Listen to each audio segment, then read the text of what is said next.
No, I already got it, man. I already got it, dude, man. Don't start. Do Hey, not dude, start man. this one. I'm a dude, man. Okay. How to use Blender. You're gonna stream it? Yeah. Why, bro? This guy's a stream addict. Holy. Well, obviously I'm gonna stream it, man. Why? Notice that Why looking at not? this, Why are you gonna especially do if you it? go side on, Who's gonna that watch you've that got match? this sort of jagged shape around here, right? Like, I mean, so the I would say silhouette I is would, really but the breaking thing is, that like, I'm illusion getting that a this live is a performance high here. poly or a Like, smooth literally. looking donut. But thankfully, rather than adding all of that complex density into the mesh itself and then making it hard to remove later on, there is another I was the way first pair through of eyes modifiers. besides you So if we that go over is here to watching our this. properties, right, this very confusing, lots of option I looking get properties, front click row on seat. the wrench, and this is the section called modifiers. Is bro making And this a is one of donut? those object dependent So yeah, let's freaking go. things. So if you've got your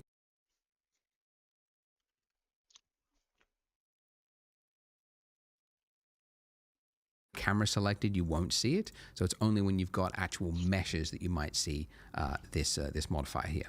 So it's much easier to explain if we just add one. So up here, add modifier, and you got a range of options here that can do a whole number of things. The one that we're looking for is underneath generate, and it is called subdivision surface. And it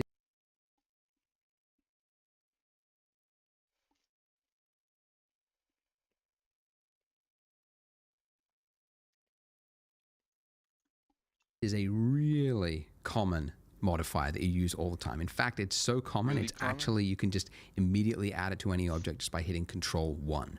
But don't do that because we've Control already got it, so there. Now, some of you might have just discovered that your donut has disappeared. If that is the case, you need to go to Edit, Preferences, and then underneath Viewport, where it's got Subdivision at the very bottom, Disable GPU Subdivision. That will then make the subdivision perform on your CPU instead of your GPU, which is maybe non-existent or not performing whatever. But disable that and it should appear. But if it's already working for you, don't disable it. Keep it going because GPU will be faster. So what exactly is this doing? Well, it's a lot easier to explain if we look at the shade flat mode because we're not being tricked by the smooth shading there. Shade flat. Alright? If I set this levels viewport to 0, this is our original mesh. This is before we add the subsurface essentially. My goodness, When we subscribe. increase this, you can see that it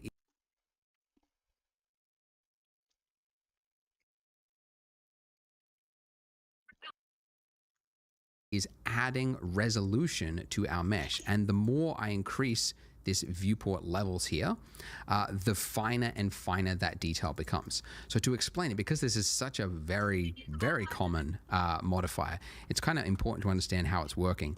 You can see that this is these squares here, these are called faces, by the way. And for each one of these faces here, as I add a level, you can see it's becoming 4 faces, right? And then now if I zoomed in on this one face here, if I do another level, that's now become 4 faces. And then if I zoom in again, it's now become 4 faces. So it's exponentially adding detail. And you might also know that it is smoothing it out as well. Like this jagged edge that we've got here, you can see now becomes smoother. So to quickly visualize that, if I just draw, like imagine you've got like a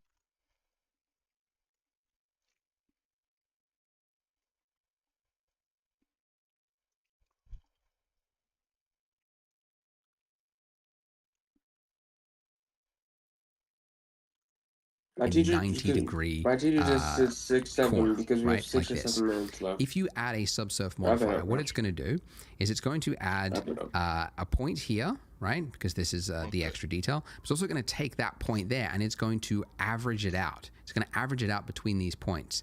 And it's going to create another one there and another one there. So you go then from having that really hard corner there to having something that looks a lot smoother.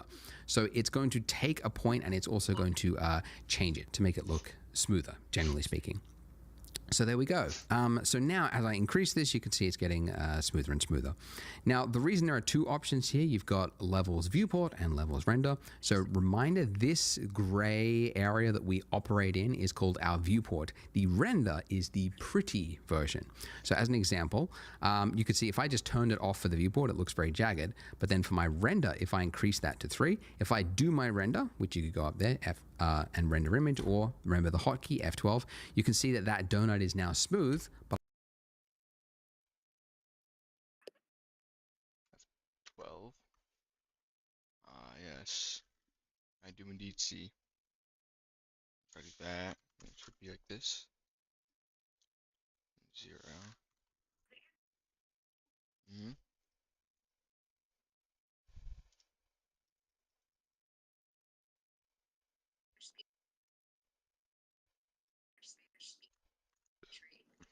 I go back and you can see it's jagged. So the viewport, you want to generally keep it lightweight, and then the render time, that's where you want to get a really nice looking pretty image. So you want to often have 2 different levels. In our case though, I don't really think we need to go beyond 1, even for our final pretty image, because this with shade smoothing turned on is good enough. Yo. And we're going to be adding more to the scene later on, so we don't want to make it too complex. How's it going, So bro? this is actually pretty good. It's not going. Okay, so we have a perfect donut, and that's the problem. It's Straight up. too perfect. You It's could too spend perfect, he says. decades trying to develop a machine in the real world that made a donut this perfect, and you never would. This is so mathematically precise that the eye will always see this as looking fake. So that's actually a problem you learn pretty quickly in 3D, that things that are too perfect just look fake. So you have to Things that are too perfect just look fake. spend time making things look misshapen and adding variation there like you see in the real world, because your eye expects to see it. Purposely So slightly how do we do shaped that? things How I do we see. make this donut look a little more lumpy and interesting? I do that by changing the mesh itself. So this mode that we are in right now, where we can click on different objects, is called object mode. And I know that because in the top left-hand corner, you can see we are in object mode. But if I click the drop down, you can see I get a number of other options here. And these options, again, will change depending on the object you've got selected. If I've got a lamp, my little light there selected, you can see I've only got object mode. My camera, I've only got object mode. But a mesh will give you extra options here. So let's enter into edit mode. Ooh. Right, now you can see our mesh, our object has become something that looks weird. It's got a bunch of little points on it with lines and very technical. Well, that's because this is actually what the mesh is made up of. These little points here, which you can click on just by selecting, are called your vertices. The singular term is called vertex. I never say that. I like to just call all of them vertices, regardless of whether it's 1 or 2, just because They you put a always get boiled some egg in my comments bag. that go, actually, it's called vertex if it is singular. Anyway, so these They are put a called your boiled egg in my vertices. And if you have 2 of them joined by a line, that You know is what I'm called talking an edge. And if you have 4 of them forming You never seen a the thing face, where the then it's black guy's called opening a his face. Big Mac So with and there's these, a I can boiled egg. quickly change the shape of my object by Blow using up. the same hotkeys as before. And if I want to move this, then I would Blow simply up. tap G, right? And you can Not the see right it's time, bro. now attached to my cursor. Blow And then up. if I want to confirm its movement, I just do a single left click. Blow And up. there it is. Now, if I go back into Nick, So he grabbed one right here. G, I think. That. And yeah, got like a little lump in it now. It's imperfect.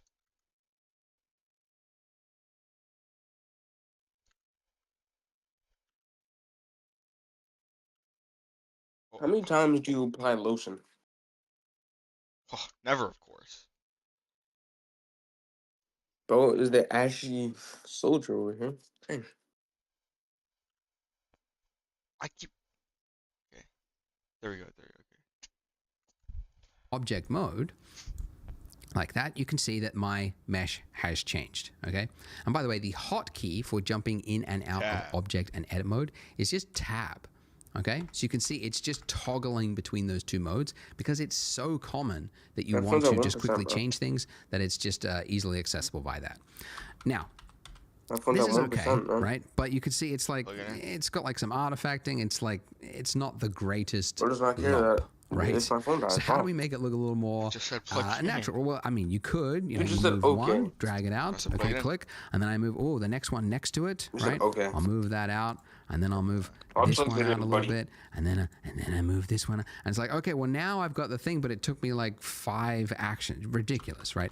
No one wants to do that. No one's got time for that. Thankfully, ridiculous, right? No Control one Z. wants to do that. No one's got time for that. Okay. Thankfully, there is a tool in Blender.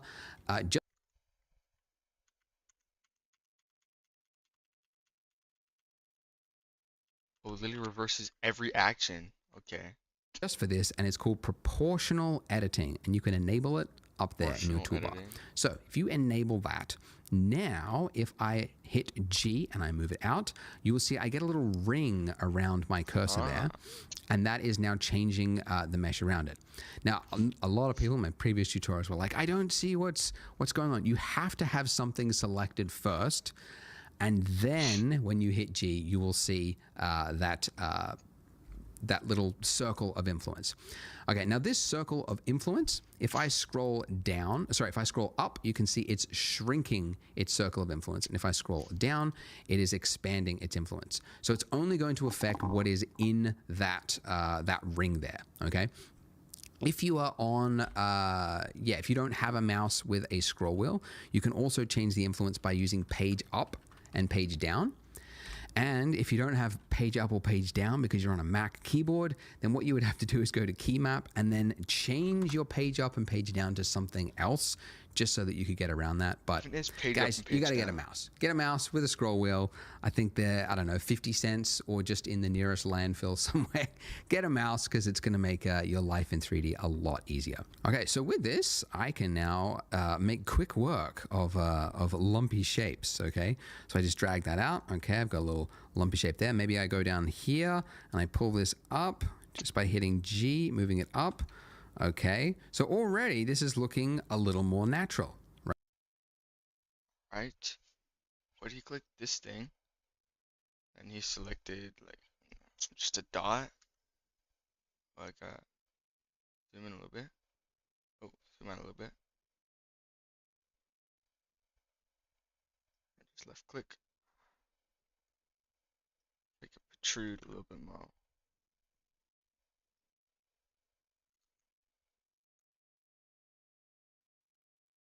Oh yeah. Oh yeah. Little donut. Okay. Right here, I'll do it again. Just a little bit. Just slightly. Alright. Right?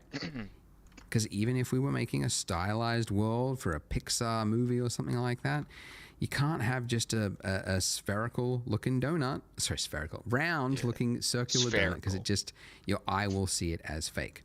So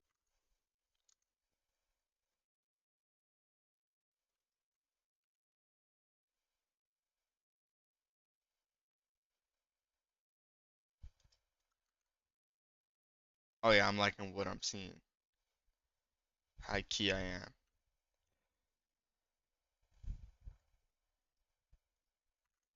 So very quickly, I'm able to add a little bit of variation to the donut, just all around it. All around it. Just add a little bit of variation, he said. A little bit of what? Variation.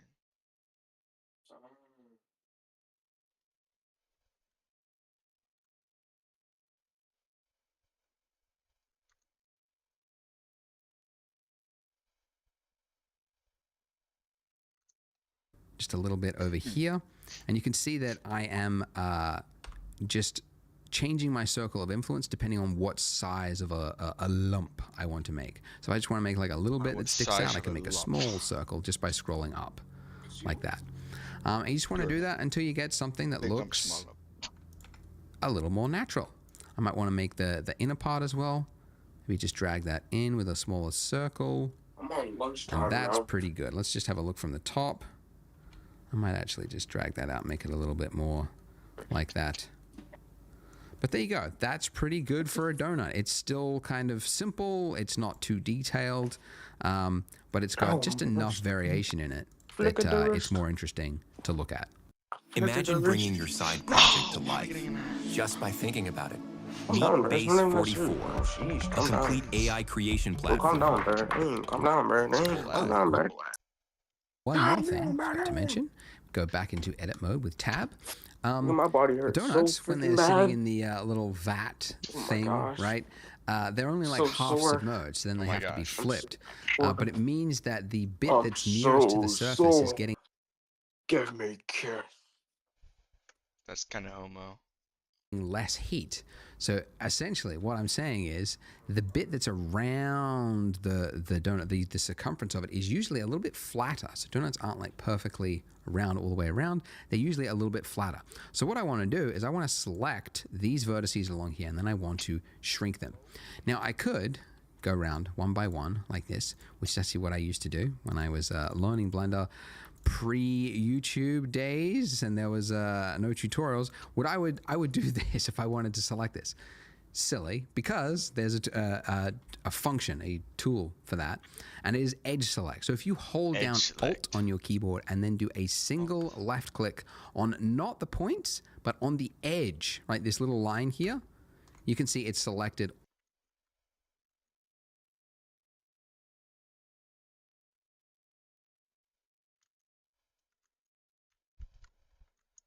Okay. Said Alt. Oh, okay, I see.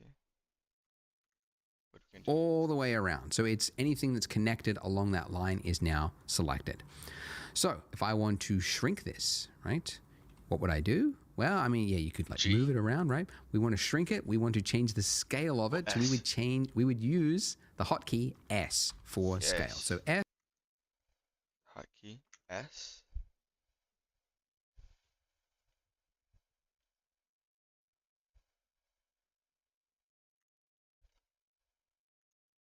My gosh. It doesn't even look like a And donut. I'm going and to I'm scale already that in. And I actually really don't over. want proportional editing. So I'm going to turn that off and now scale in and just make it a little bit flatter. And there you go. See? Never mind. Control Z. Z.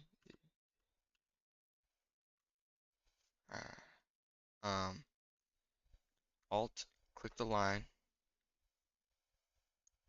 Then S. Oh. Ooh.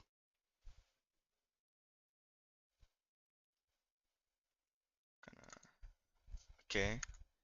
Now. Okay. Yeah. Looks great. It just feels a little bit more natural, doesn't it? It looks a little bit closer to what a donut looks like. And by the way, don't worry if yours doesn't look exactly like this, like your lump is a little bit off. Like some people Like get a your little bit lump too is a little bit precious with off. the tutorial. Like, I gotta match exactly everything I do. Like I'm just working on the fly as well. So just make what you think looks good. Maybe you think this is not misshapen enough and you want to add more. Go for it, because it might actually turn out better than what mine is. Now, before we move to the next part, how to save. How to save. Blender, very, very easy. You just go save as, and you just get one file. It's called .blend. Very literal file extension, really pushing the limits of what a file extension can be. That's almost a word, Blender. Almost a Anyway, word. .blend, and that's it. And then next time you open it up, it's exactly like it. It's not like ZBrush where you got like 4 or 5 different ways to save a project or an object or a tool or a... Hate ZBrush. how to become Okay. a That's how lawyer. you save. Now, also, finally, I would say, Is that how you spell if that? you Like need that? help, Oh, because shit. I know if you're stuck and then you Yeah, leave no. a YouTube comment, you I'm might not just get a doing this reply. 'cause why not? If you want immediate help, I've got a Discord, so I'll put the link I actually don't know why I'm doing below. this. So there's like I a got little bored, channel in there and where you can it's- just and it was ask for 6 in the specific morning, so I just- donut help. So if you're having issues, feel free to jump into that. And also, guys, don't beat yourself up. Like 3D is definitely And I get to sleep. has like a steep-ish learning curve. So you're in that steep slope right now, and it's really common. Like a lot of this stuff is very foreign. 3D is very unique. It's very different to a lot of 2D tools. But don't give up. Like it's definitely achievable to learn and self-learn at home. You don't have to go to school. You don't have to pay for a tutor. It's really easy to get help online nowadays. So do make use of that Discord. Post comments as well in the YouTube comments if you want to.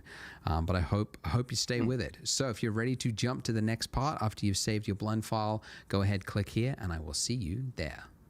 Did you guys know that Blender 4.0 had a change that makes it more realistic by default? Or that there's a new technology that is going to expand the uses for 3D exponentially? Well, you would if you were on my free newsletter called This Week in 3D. It's an email from me once a week with 3 to 5 things that I found interesting that week from the world of 3D. So sometimes I share a new tool that I found, a remarkable tutorial, a new Blender feature, a news story that affects the industry, and sometimes I just give my controversial opinions on AI. So click the link in the description, enter your email address, and then you will stay up to date on the world of 3D. It's always free and it's always written by me. Now, on to the tutorial. Welcome back to the Donut Show, where we make sad little donuts that we cannot eat. This is where we finished up at the end of part 1. We've got our nice looking donut, and now we're going to make that icing, which looks complex, but is actually fairly simple. Now, as I mentioned before, if you want to add an object, you go Shift A, right? And then you start with something that resembles what you're trying to create. But we already have something that resembles the exact shape we want to create. It's the donut, because we want the icing around the donut. So let's just reuse this information. So we can do that by duplicating the object. And if you don't know the hotkey for it, you could just go Object, and then you'd find it here where it says Shift D. So Shift D. Now, when you hit that, you are in a placement state, essentially. Like it's duplicated, and it's now saying, where do you want to place it? Now, in our case, and actually often, you don't actually want to change its placement. You want to duplicate it exactly where it was. So you can cancel the movement by hitting Escape or right-clicking. Now, when you do that, it looks like it's canceled the duplication, but you can see in your outliner, it has duplicated it. You've got 2 objects, but it's just in the exact same place, which is what we want. So first things first, we need to name them, or else we could get very confused very easily. So you can name an object by just double-clicking it in the outliner, and then just typing in the object. The other way you can name something, I'll just show you the second way. If you select the Taurus 0.001, that's your icing object. If you're in the 3D Taurus donut. That's what you put. I'm gonna copy him. view. What? I said I'm back. Oh. Where your cursor, is over the 3D viewport. If you hit F2, that's another very quick way that you can name something. Icing. That bro would have been like, oh, welcome back. I can hardly hear you. I have you at like 20% because you're too loud. Without having to go out. And talking a lot. Gotta put the phone down and lock in because bro's on the freaking toilet. Oh, yeah. Yeah. On the live stream too. Okay. Up to the outliner to find what? Your object. Yeah, I've been streaming for 30 minutes almost. So with our icing object selected, let's go into edit mode by hitting Tab. So we want the icing on the top, which means this bottom half of our mesh here is redundant. Don't need it. So we want to delete it. So if we just dragged over the bottom here, you can see it looks like we've selected the bottom half of our donut, but if you were to move around, you would see, oh, we haven't actually. It's only selected, annoyingly, what is facing the camera. Where there's a mesh, it's not gone through the mesh. A lot of users find this annoying. I agree. Sometimes it seems like that would be the more default one that would make more sense, but anyway, don't want to argue. So if you want to select through a mesh, you can go up to here, in your top navigation, toggle X-ray. If you turn that on, it's going to enable you to see through the mesh. And now, when I drag over, turn that on here, so if you want to select through Put my volume up, bro. I did. Through a mesh, you can go up to here. Are we gonna do The Last of Us still or no? Yeah. In your top navigation, toggle X-ray. If you turn that on, it's going to enable you to see through the mesh. And now, when I drag over it, you can see that I have selected all through the mesh as I move around. So icing. What about Alan Wake 2, we're doing that? I guess. I mean, we've been looking for a good horror game and we finally found one. And bro doesn't want to play it. Never said I didn't want to play it, did I? You just said, I guess. Yeah, I did say yes. Yeah. Doesn't mean I don't Found it. play it. By the way, you might find it like when you're in this state, it's kind of hard to select. Like it's easy to kind of accidentally select what is above it. And depending on what you've got at your end, that might have happened already. So another way to easily just look directly on the side-on of your donut is to just click one of these, like in your gizmo here, instead of just dragging around, just do a single click on either the green one or the red one, the X or the Y. And now we're in that state. You can see it's flattened it. Yeah, I've So it's noticed put what you you said. I wasn't talking to you.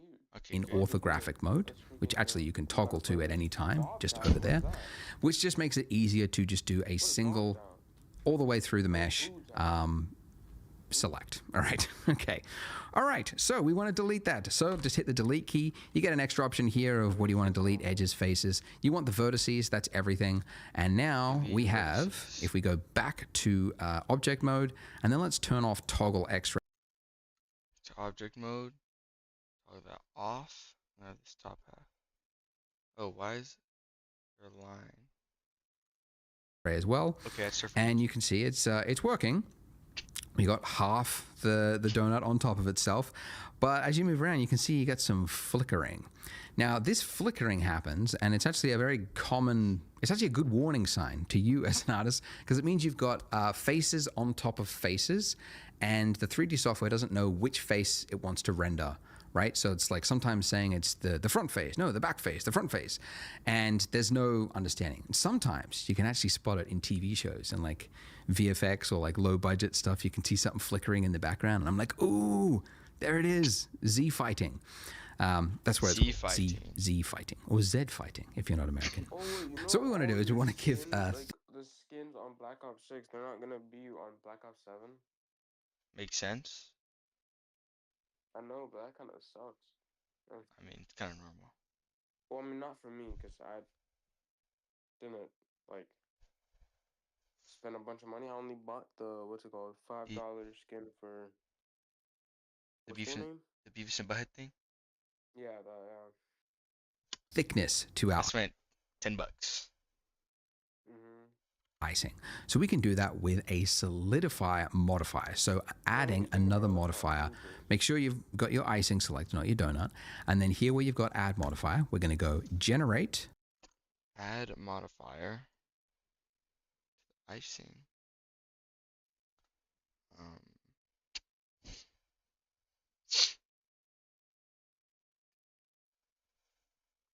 What? Generate. Solidify. Add modifier. Generate. Solidify. Okay. Now it's made it worse. it's actually added a thickness to our mesh there, but it's actually done it the wrong way. So it's with the normals. Yeah, what is it? It's trying to put the extra bit inside the donut. So we can change that by just changing the offset here in the solidifier settings. Just drag that all the way to 1. Dang, that's pretty thick, no? Drag it all the way to 1.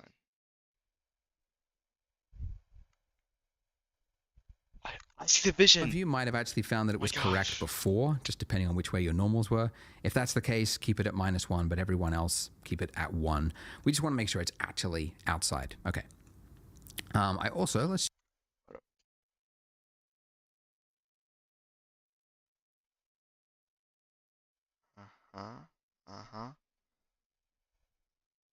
Okay. Just increase the thickness a little bit too. Let's go, yeah, 0.025. That looks pretty good. And great. We've got what looks like a yarmulke on our donut. A perfectly straight edge little hat for our donut. So let's make this look more like icing. So the edge is wavy all the way around. So to do this, this is where we get into the fancy, finger magic. Because you're typing lots of keys. Anyway, go into edit mode, and we can see straight away that we can't see. Am I in edit mode? The mesh, and that's because the solidify modifier is obstructing our view. So these little boxes here, as I mentioned before, like this is to hide it from viewport. But if you want to just hide it from your edit mode, which is the state that we are in right now, the box next to it.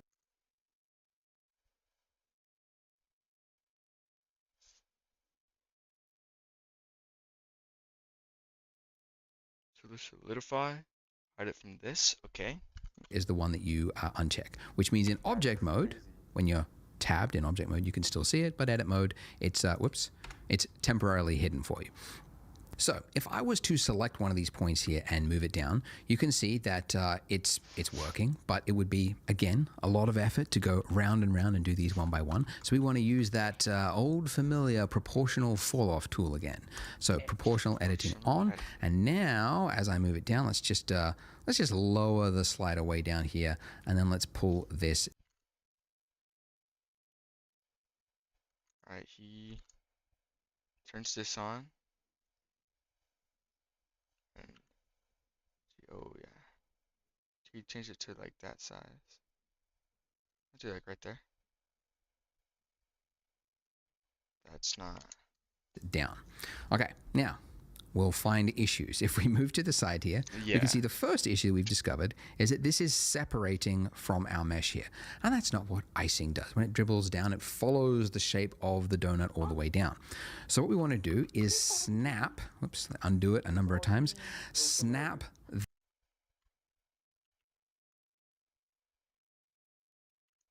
the vertices to our donut underneath it, right? So for that, we need to turn on snapping up here. snapping. Okay, now, Okay.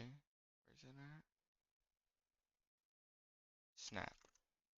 there are a number of ways to snap in Blender. The default way is increment, which just means the like the grid floor there. Like if you were to just like move it around, you can see it's just snapping to the grid floor. Not helpful. But we want to snap it to the face. Snap to face.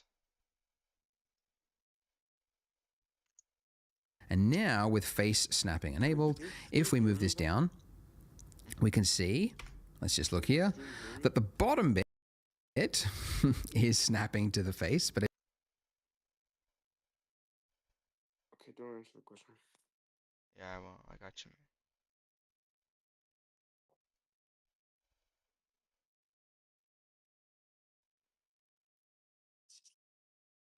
I think I put that too low.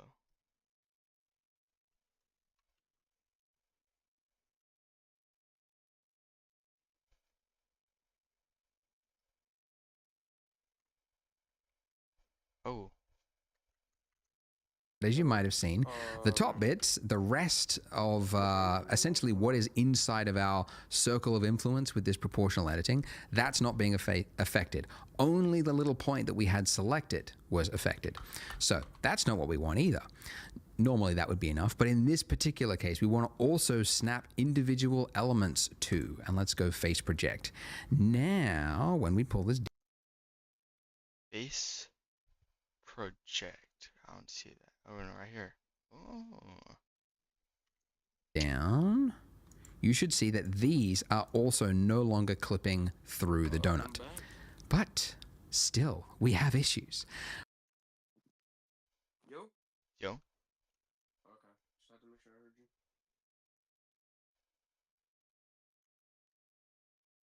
I saw the same issue.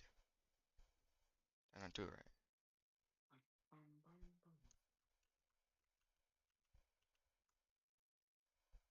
Face.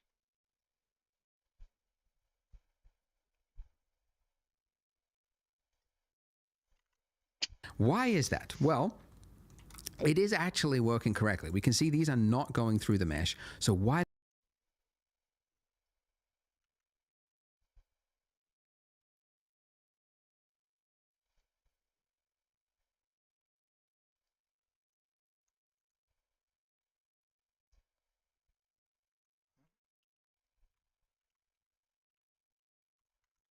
does it look like it is?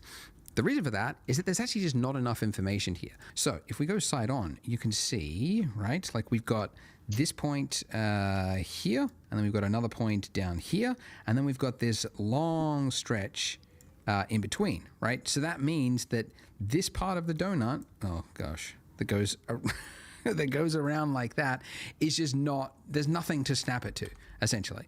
So what we need to do to fix this is just add more geometry. So these little vertices here, we need more of those vertices. So we can do that by actually using the subdivision surface modifier. Because although it is a modifier, you can apply the modifier. And the modifier currently is adding geometry, so let's just apply it. So to apply it, we just click this little drop down here next to the modifier and then go apply. Now, if we, I mean, nothing should have changed from this view because the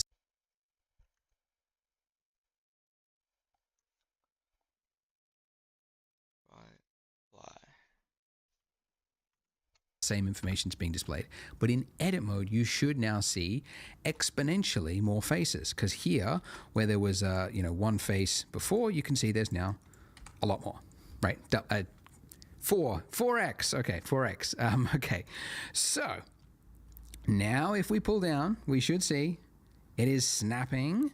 And if we go into this mode, you can see that it's now conforming to the mesh in a much more in between, right? So that means that this part of the donut. Oh wait, that's because I was on. You do this one. Click apply.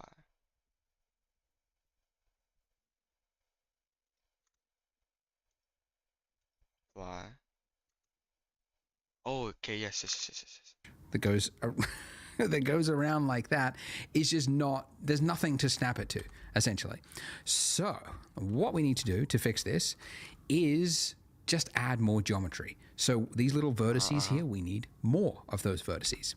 So we can do that by actually using the subdivision surface modifier. Because although it is a modifier, you can apply the modifier. And the modifier currently is adding geometry, so let's just apply it. So to apply it, we just click this little drop down here next to the modifier and then go apply.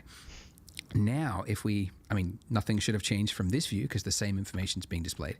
But in edit mode, you should now see exponentially more faces, because here, where there was one face before, you can see there's now a lot more, right?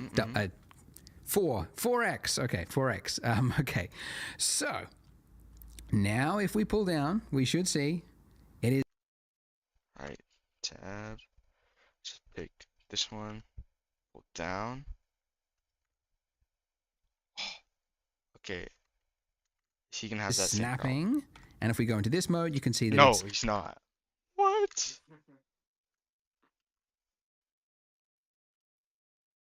Should I just put it down a little less? Okay, that worked. Okay. Now conforming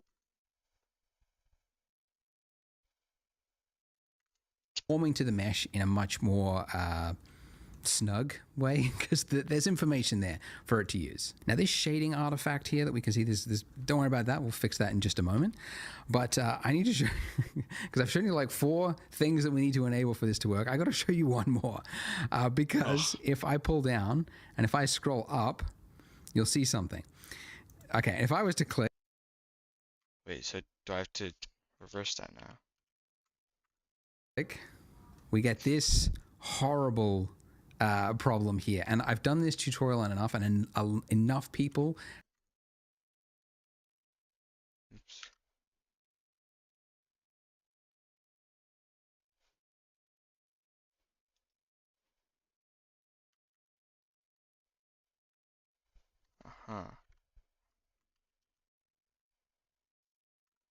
Have hit this issue that I need to call it out specifically, because it seems to be a big point that a lot of people just don't know where to go from.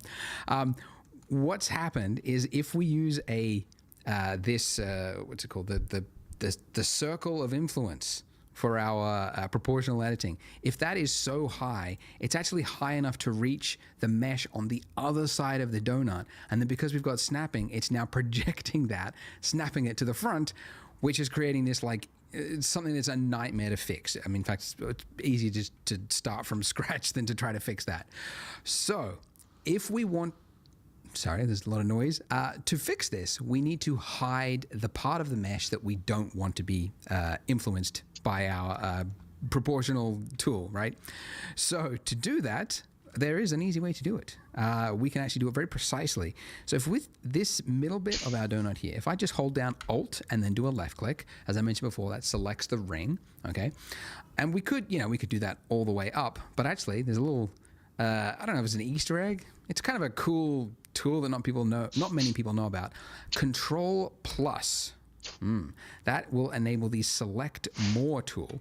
And if you use control plus, control minus goes the other way, you can see that it's expanding out. So control plus will just like select the next vertice along a chain, roughly speaking. And you can see we can very quickly select all the parts of the mesh that we don't need. I have a 60% keyboard, so I don't know if this will work. But it's this. Then control plus, that's equal though. Control FN equal. That's turning up my volume. What is possibly shooting me that's doing damage? Being region So I'm gonna have to do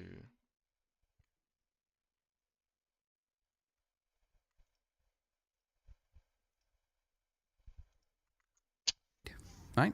Very cool. By the way, if control plus doesn't work for you because you're on a laptop or something else, select more, less. You can also do it here. Okay, Anyways. wait, select more or less, okay? Select more, select more. Okay, how far are we going? To hide this part of the mesh, it's H. H.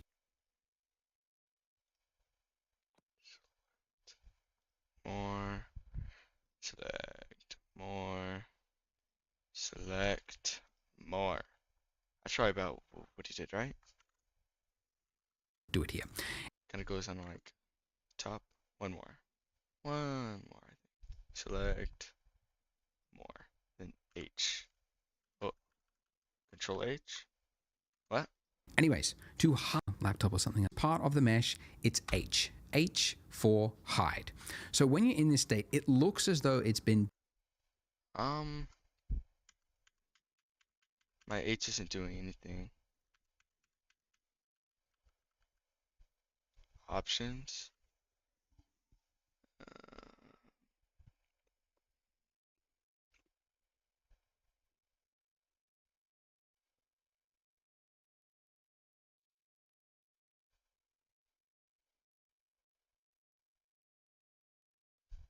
Um.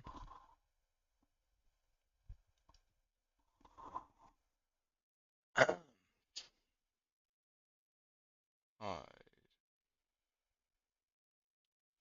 Mesh.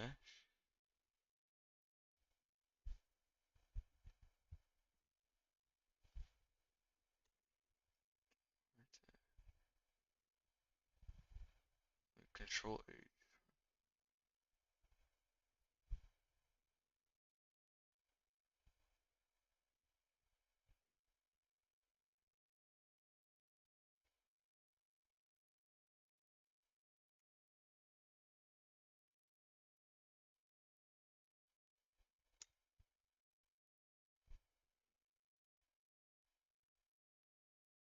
What?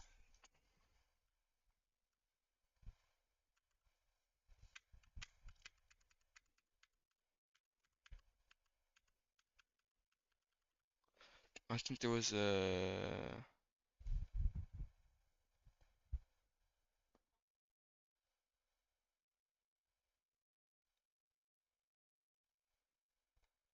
preferences.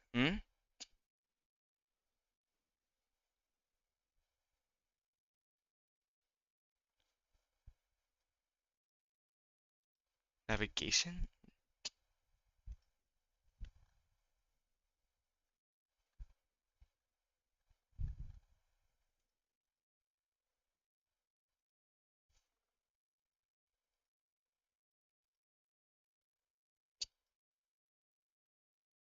Um.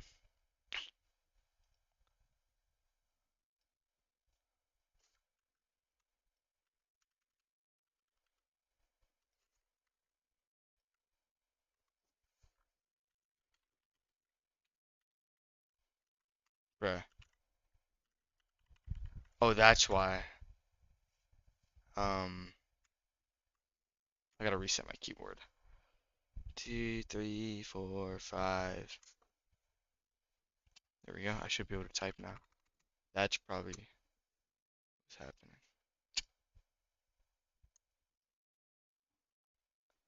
What was the button again? Oh! What was it? Keyboard's throwing me off.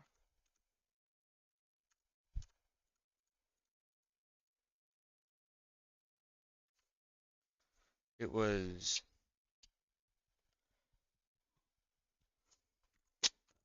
I've got to go delete. back. Control plus would control cool way up. As I mentioned before, that selects the ring of our donut here. If I just hold down Alt and then do a left click, as I Alt mentioned left before, click. God, I gotta... Gosh, dude. I'm literally holding this button.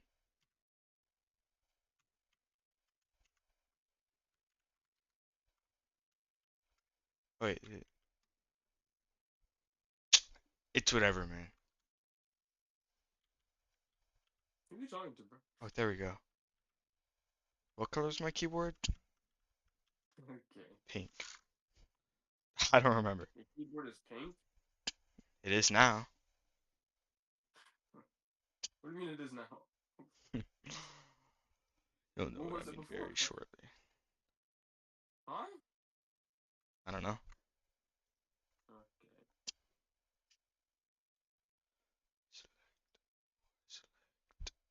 I need to enter the ghetto. What?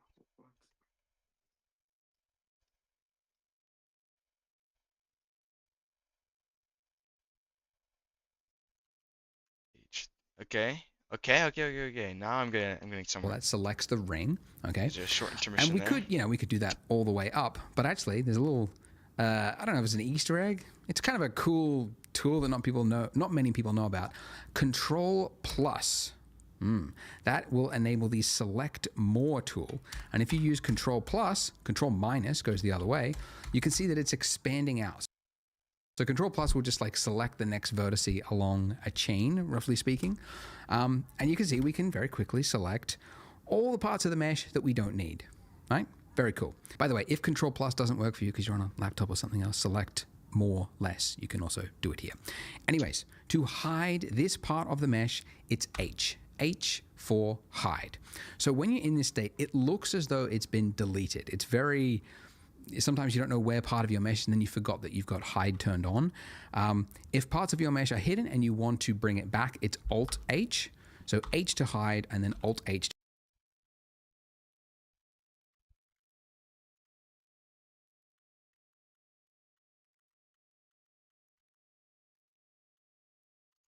to bring it back. Or if you can't remember it for whatever reason, you can also find it. Okay, it's underneath mesh. There we go. Mesh. Reveal hidden right or hide there. selected. Okay, so that's the Let's other way. flip it up. But you can get my keyboard shortcut that's in the link. It's free. Just use that and then you won't forget a lot of these handy shortcuts. All right, so now gotta put it finally, right here. after all that, after 4 different ways and problems to explain, we can now take part of this mesh Yep. and drag it down. And Alright. We go boom, boom, boom. Once I do that. it will work correctly. Haha. So now we get to now finally be an artist and go like, what sort of, edge or what sort of icing do I want to make this look like? No, I just keep doing this.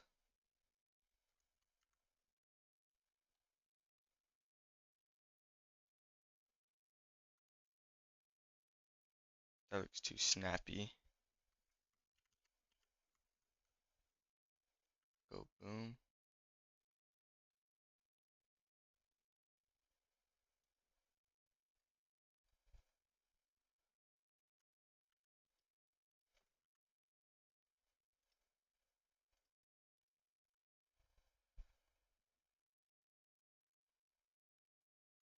To be slightly up.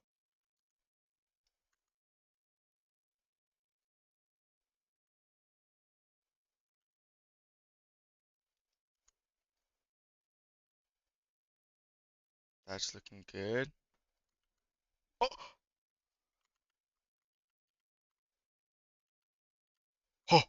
Oh. My life just flashed before my eyes. I was actually quitting if that did something. What did I just do with that? Sound like I never did it. G. Oh.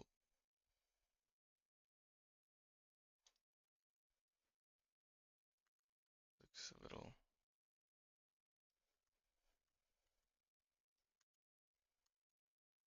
Okay. Dude, I keep doing that on accident. Okay. Tab. You hit this. You click G. Make it a little bit bigger, I guess. You pull down. Check it. Looks fine. Tab. Click that. G. I'll do. Keep that there. Right here. Make it smaller. Go like yay. There. Right here. Big. Down. Oh. What?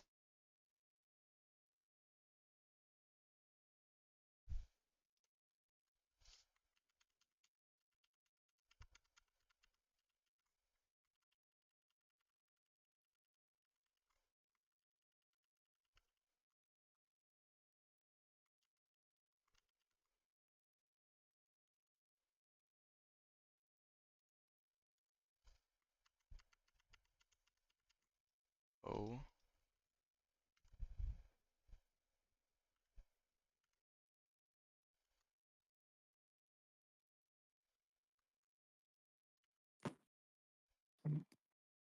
Oh, okay. Easy save, easy save. I just have to redo this now. Should be fine. Yeah, I'm gonna leave. Right now or what? Come on now. You can't be doing this to me. What do you mean? I'm gonna go mental. Why? Don't make me show you. Yeah. Okay, yep, wrap it up. Wrap it up. My bad, twin.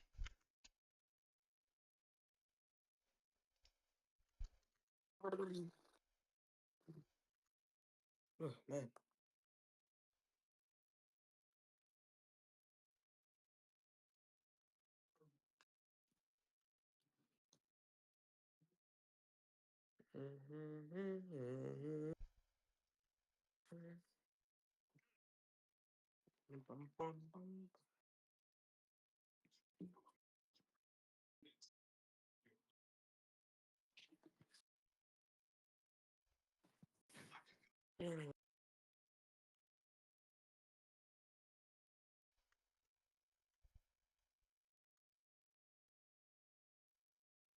Dude, I can't get it to go.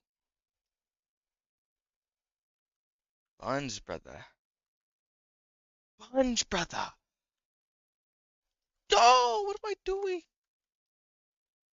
Tab. G. Bring it up a little bit. Let's hope that didn't ruin anything else. Gonna be fire looking donut.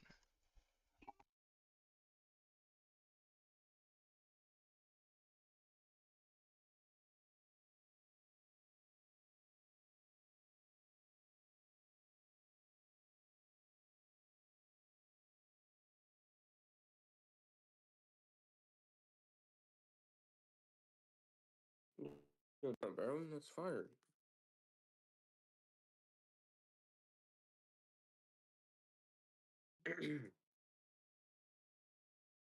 My throat.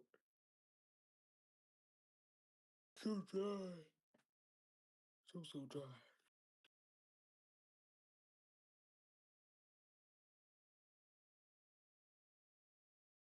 Yo, killer. Yo.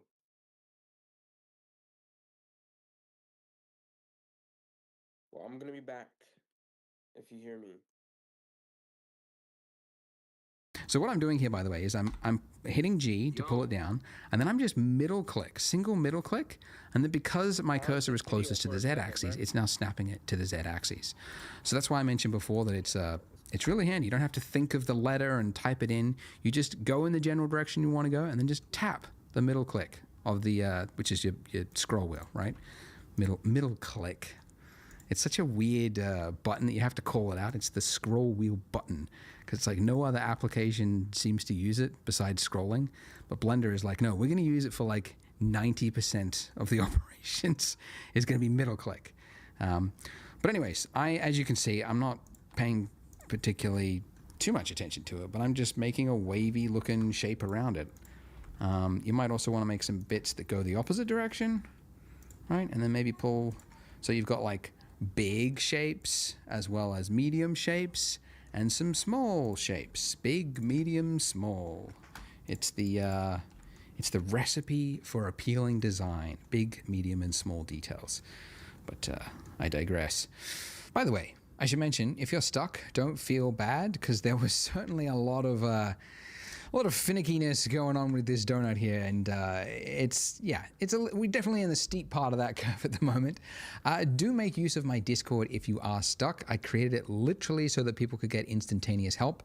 I don't have any other benefit for it, so it's there so that you can find help. Link is in the description, and there's like donut help chat room where you can post screenshots of your problem and then people can help each other out. So do make use of that.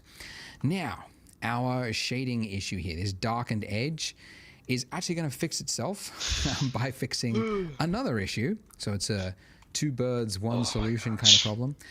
This 90-degree edge here for this icing, not ideal. Everybody knows that a real icing would create like a rounded edge there, right? So we can fix that just by adding another subsurf modifier. Because you might remember I mentioned, like, yes, if you've got 3 vertices, it'll create like another vertice here and another vertice here, but it'll also like round it out. It'll pull this one back, so you end up with a rounded corner. So right here in your modifier stack, we're going to go add modifier, generate subdivision. Add modifier. Generate subdivision surface.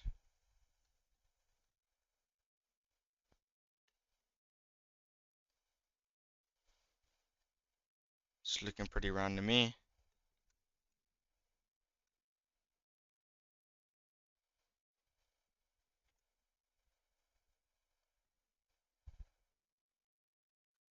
No, why? I think it's because of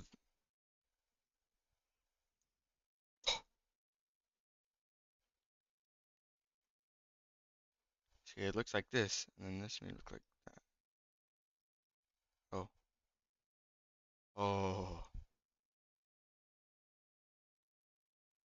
Try to make it 3. I know it doesn't do it. Okay. Cool. Surface. Now, the order of these does matter. Okay, you want your solidifier at the top and the subdivision after it. So Blender works top to bottom, and it's important it's in this way because you want the extrusion to happen first, and then in order to round that edge, it happens. Solidify subdivision.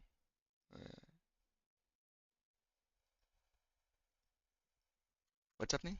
Has to happen as a secondary step. So solidify on top, subdivision underneath. Now, whilst we're here and we're looking at the close-up, nice little profile of this edge of this icing, another issue to call out, you can see it's got this this shape that goes around. Yes, so far so good. But then it goes up.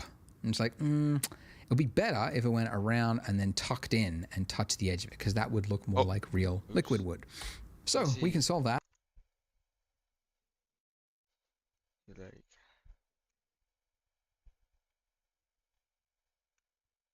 oh, okay. I see. Does indeed go up.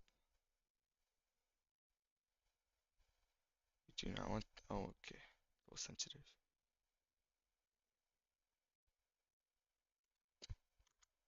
That by just changing one of the settings in the solidify modifier. It's not one of those things that you would figure out or know where it is. It's just over time you learn where some of these settings are.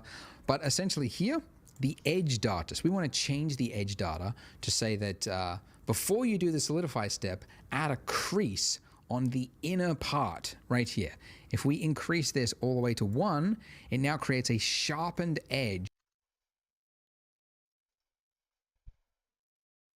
edge data, crease, and you put that up to 1. Aha! I see. I'm seeing it, I'm seeing it.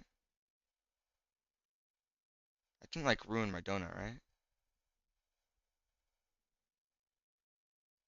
Back to my corner.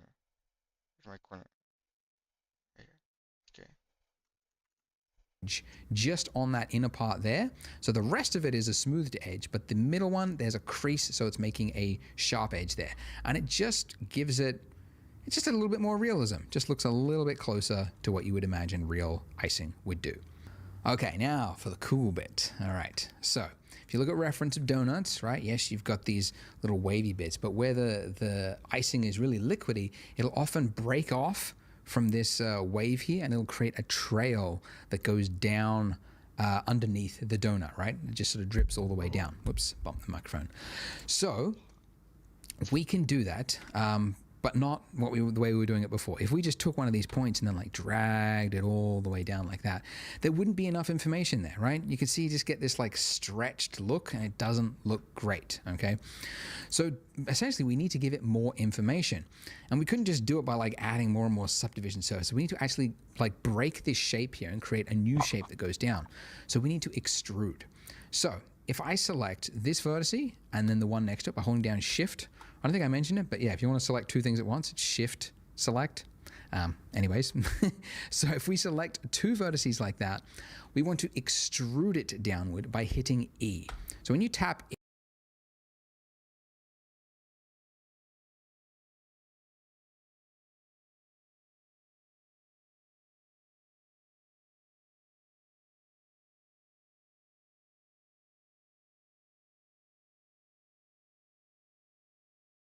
E, it's similar to G in that you're in a placement state now, saying where do you want to place this? Similar to extrude it downward by hitting E.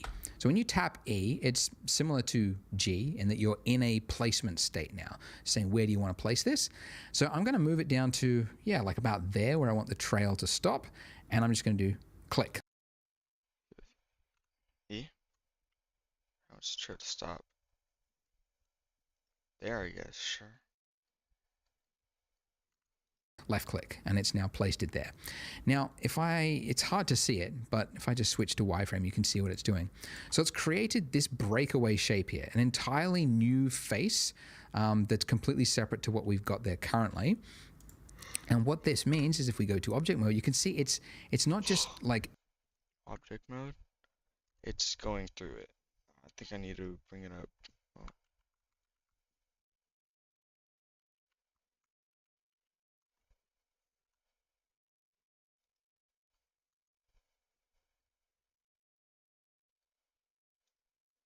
And then if I select both of them again, I'm assuming I can make it go further. It's clipping through.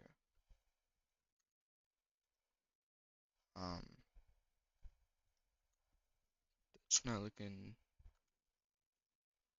Watch, I'm gonna. Yeah. What is that gonna look like? Disgusting. Unpleasant, might I say.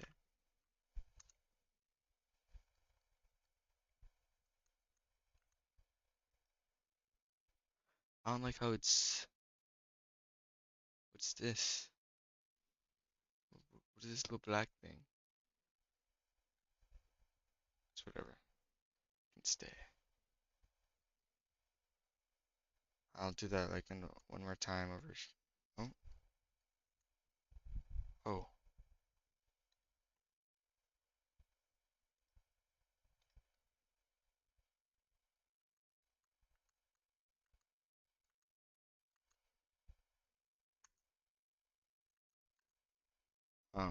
What? Oh, okay. Never mind. It's from this one right here. Select both of these. E, bring it down right there, I guess. On a really liquidy part. Right here is the perfect. What if I select all three and bring it down? It's not gonna be a good idea. Let's see what happens though. Yeah.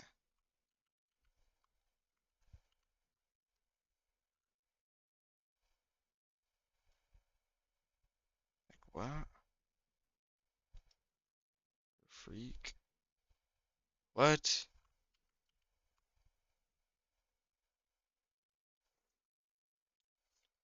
What if I do these two? What is wrong with it?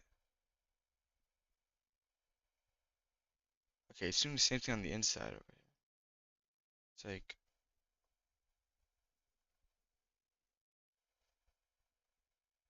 oh, oh, oh.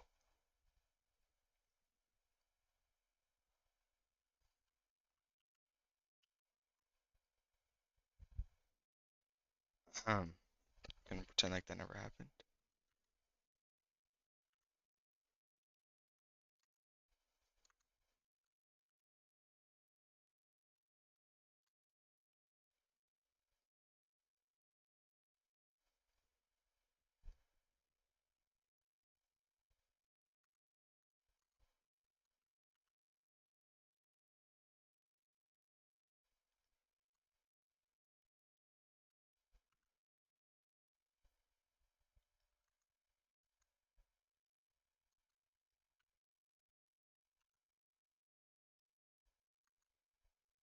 What is happening? Why is it not like me? I'll just do this right here. There. Boom, boom. E, drag down. Why is it picking up something over there? What's this?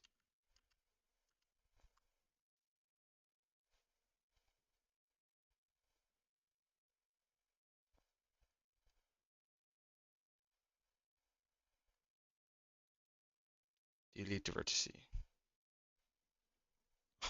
I mean, it worked.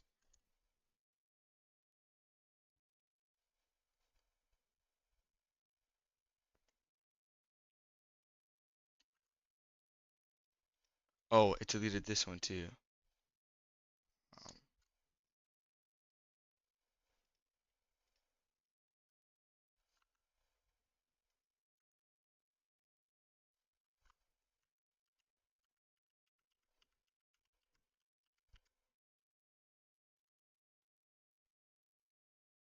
it doesn't need to be excessively drippy. Drippy. I mean, but this one's such a perfect. What is that?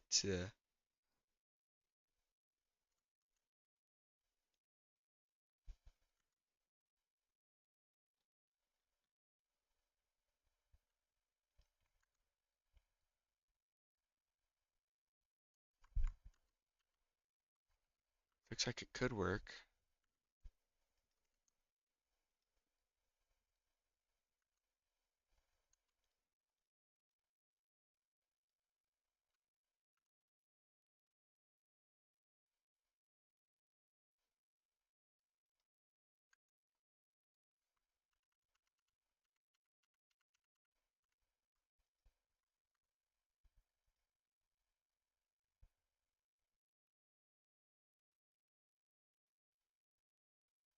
Alright, let's continue. Continuing this form here, it's pulled it down, right? Which is exactly what we want. And in fact, I want it to go even further than that. So I'm going to select those two vertices, and I'm going to pull it down again, and then I'll do it again. And the reason I've done this 1, 2, 3 is that this detail here is important so that it conforms to the shape of the donut. Because if there's not enough, you're going to have that clipping issue that I showed you earlier. So that's pretty good. And now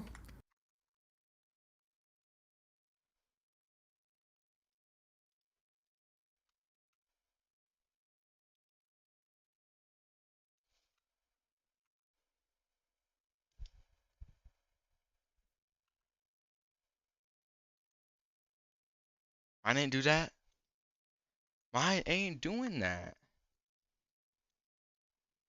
We don't need it to do that. That's the thing. Alright. is not going to be perfect. We're going to do it again. Originally, in my earlier version, Full fill 0.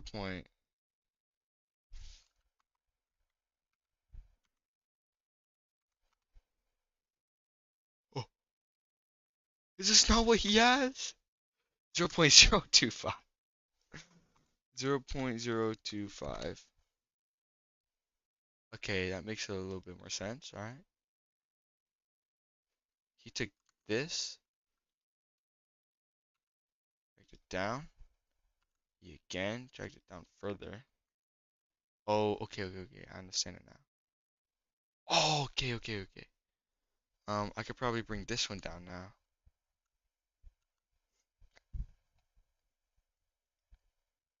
Oops. Control Z.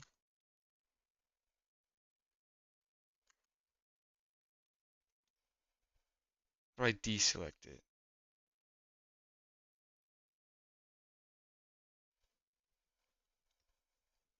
Whatever, man.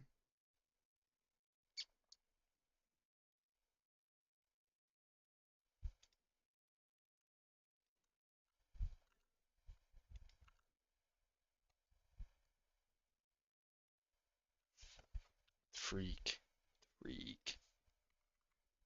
Oops.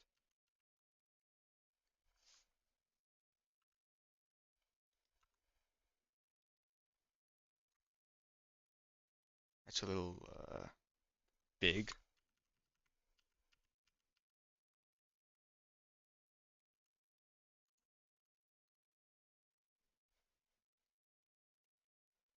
Like this right here.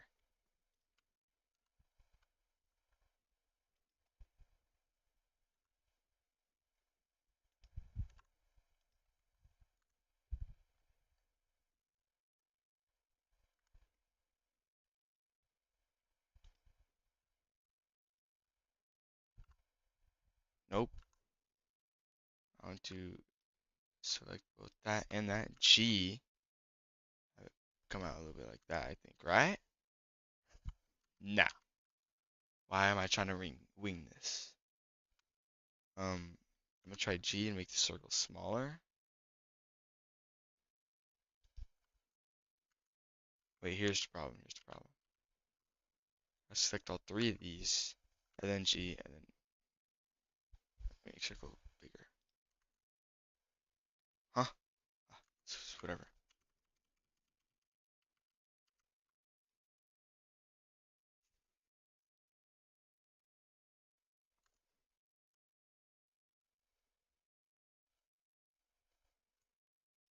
If I select all 3 of these, would that look weird, or? I think if I use G here, it'll be.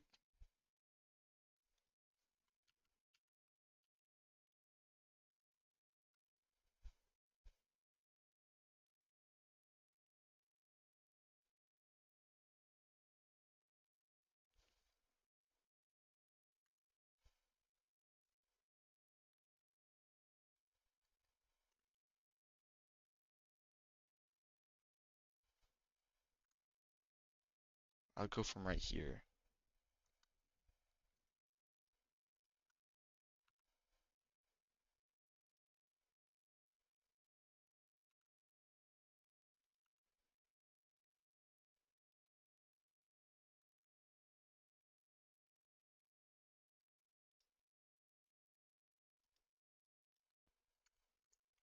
That's not like visible, right? Like, what even is that?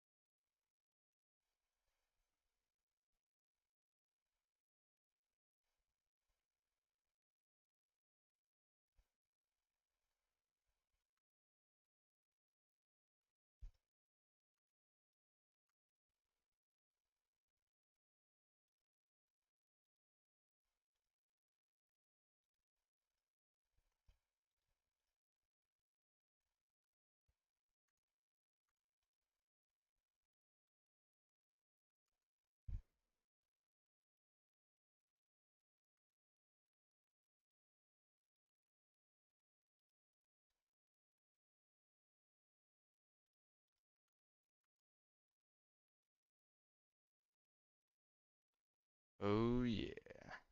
Okay. Donut. Versions of the donut. I only did like one of these, but then I noticed that in the render, the final render, it's often the most interesting part of the donut. So now I'm thinking, yeah, just do it all the way around the donut. Just add the bit that looks cool. Add more of that. So here, so wherever there's essentially like a big dip is what I'm looking for. Like where the liquid would sort of build up and then like the surface tension there would be just too much and then it would break away. And it would go down, down underneath like that. And we'll do another one here, why not? Like that, and down, and down. And that's pretty good. Haha, lovely. So that concludes, finally, this.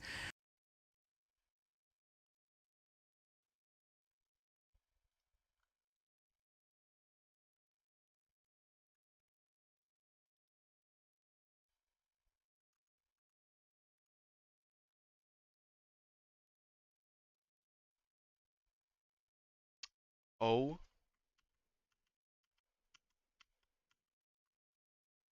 Okay. Oh my gosh. Okay, this is. I do want to delete. Oh my gosh, let me select this one. Delete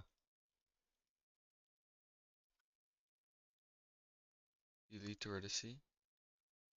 Okay, donut's looking fine. That one.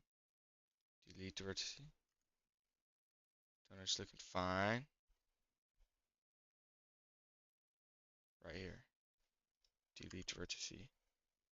Donut is looking a-okay on a Tuesday. Alright.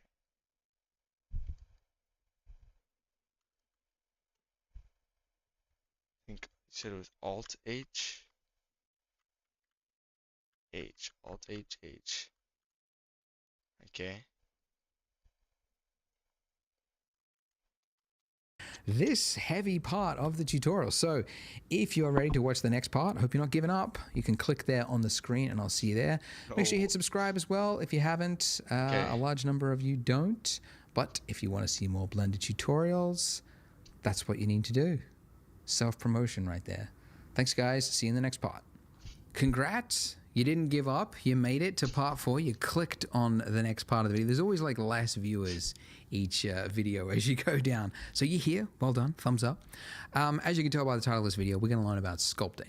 But first, I should call out, if you have a problem with your mesh now, those problems can be amplified the further you go along. So it helps to do a technical check now, to make sure you don't have any problems before we move along.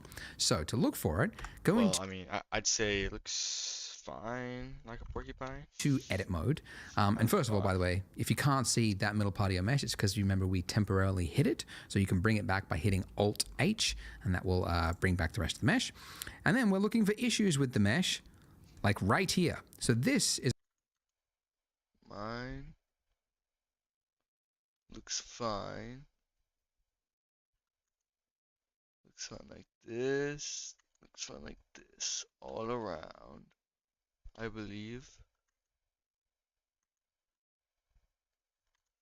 a really common problem following this tutorial, because when you're projecting parts of the mesh, if it was like side on to the camera, it will project it that way, and then you can have like overlapping parts of the mesh. So that creates this artifact here, which will be exaggerated when we add more detail to it. So we just want to drag that back. So turn on snapping, and I'll keep proportional turned off, and then I'm just going to move this back over here just to move each of these points back. Another very common problem is you might have parts that have separated from your mesh. Now you can quickly fix this if you just like selected the point and then hit G to move it. When you're in that state, it's also snapping it to the mesh. Now you could do that all the way along, like select, tap G, then click, select, tap G, then click. But that's, anybody's got time for that. Let's make Blender do the work for us. So there's a tool that's just designed for this, and it's called the Shrink Wrap Modifier. So over to our trusty modifier stack, we're going to add yet another modifier. So add modifier. It's not under generate, it's under deform, which we haven't accessed before. New modifiers. Ooh, the one we're looking for is shrink wrap. And first of all, hasn't done anything because it needs to know what the target is. What is the mesh that we're shrink wrapping our mesh to? So with this little eyedropper tool, you can see when you've clicked it, my cursor's changed to an eyedropper. And now if I hover over objects, I got the name of it. So I want to click on the object that is the donut, and now it's snapped to the donut and made it worse. Why, Andrew, would you make us do that? Remember, the order of your modifier stack matters. So the reason this happened is because we've done it after the solidify mod. So if it works top to bottom, we want the shrink wrap to happen before any of the extrusion happens. So now that it's there, it's correct. And this is what it looks like before, and this is after. And it's subtle, right? And you'll probably see this across your mesh, like little. I think mine's a flat color all around, right?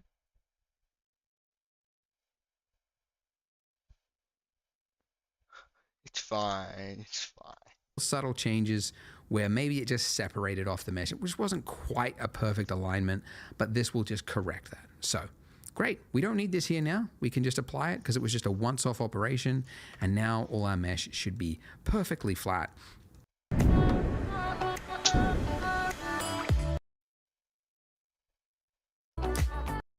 And assuming you haven't got any other issues going on, again, make sure you use my Discord. If you do have issues and you need someone to help, make use of the community. So use that and post your problem, and I'm sure people can help out.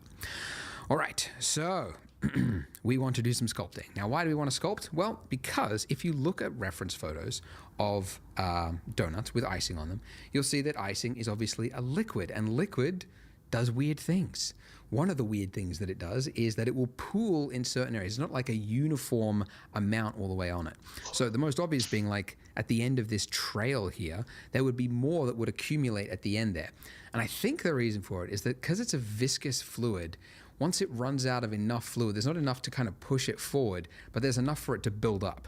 So you would have like a buildup here on each of these ends, but you would also have buildups all along the edge. And you can see it in reference photos. Like here, we've got this like clear, was it like a glaze? And basically the areas there where it looks whiter, that's a thickened area. So we essentially want to replicate that across our donut. So we can't do that currently. Like if you go into edit mode, we don't have any mesh to work with because the extrusion, the thickened part is happening via this modifier. So we need to make the modifier real. So again, we're just going to apply it. Drop down, apply. Now in edit mode, we have that part of the mesh to work with. So we could, if you wanted to, come in here and like select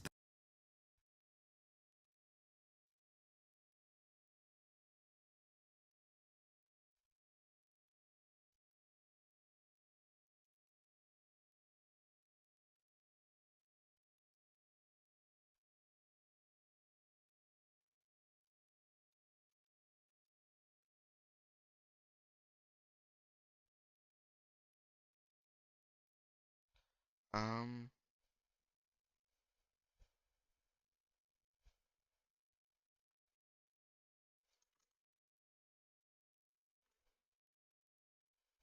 the points that you want to why is that his only modifier?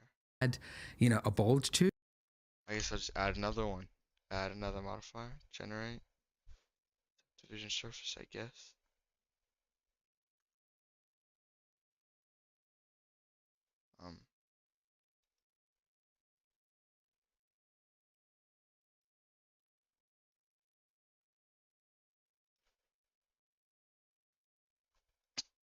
What?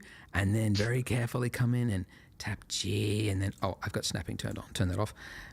Pull this out, right? And go like that and go, yep, there's a little bulge there, but that's very tedious to first select a point, then tap a key to move it.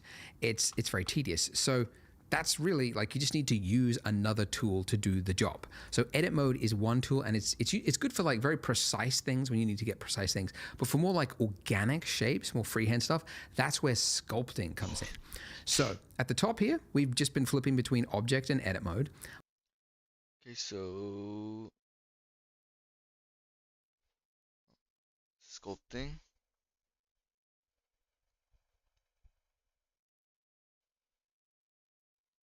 teaching how to But sculpt. the one underneath it is sculpt mode. So when we go into that mode, you'll see that we have on the left-hand side all of these tools that appear.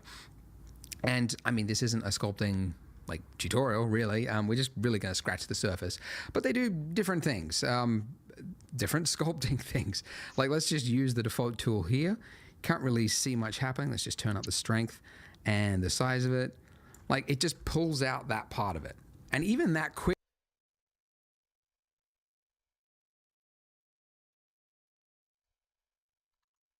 little one stroke, imagine if you had to select each of those points and pull them out one by one. Like, that's why this tool is the appropriate tool for this kind of job, right? Because it's very quickly going to enable us to add lots of complex shape. Very cool. So the tool that we're looking for is actually, it's this one, the inflate brush, which Inflate brush. What's it look like? Inflate, deflate.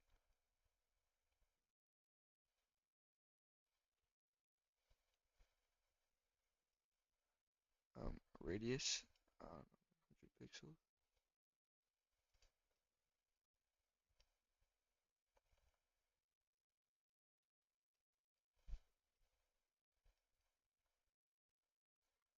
I haven't done anything. Oh, I can. You can see.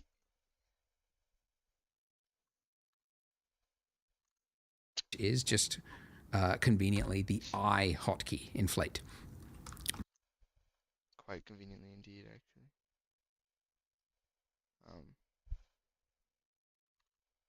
By the way, if you want to change the size of brushes in Blender, I mean, you've got these ones here. You've also got the strength slider here. But there is a hotkey just to change the size of the brush with F. So F to change the size of the brush.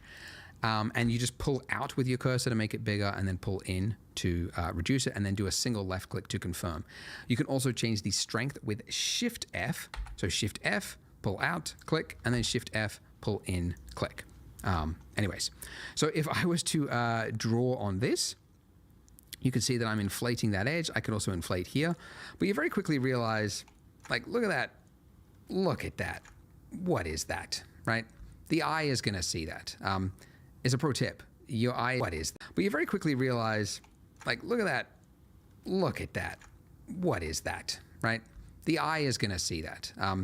It's a pro tip. Your eye is like, if you're going low res, don't go low res for things that are round because your eye is very quickly going to spot low poly things. Actually, just last night I was playing Spider-Man, the Miles Morales one, and there was like this coffee cup that was on a table, and then you walk, and it looks fine, like as a background asset, but then part of it, the mission, you had to go up and read something on the table, and you had to get close to this coffee cup, and it was like 8 vertices. It just looked like almost looked like a nut on a wheel of a car, right? Just like that jagged. So anyways, what I'm saying is this is a rounded form, so we need more information. We need more detail to sculpt on.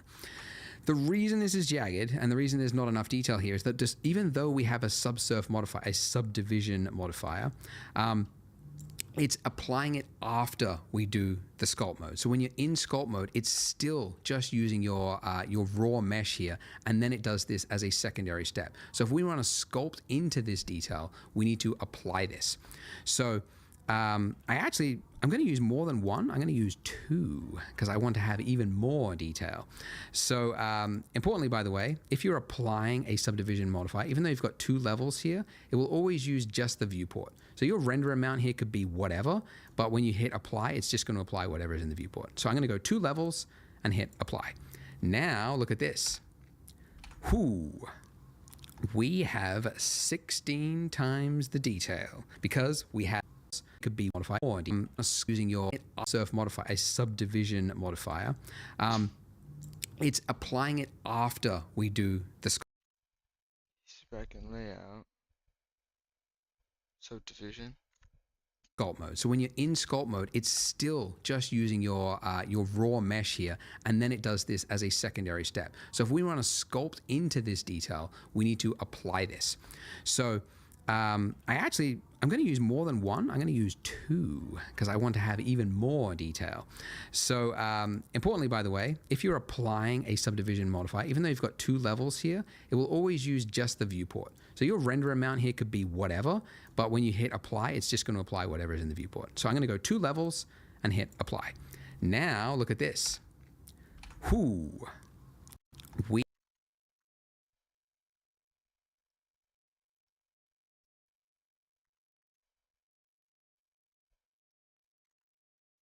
What? hit apply. Oh.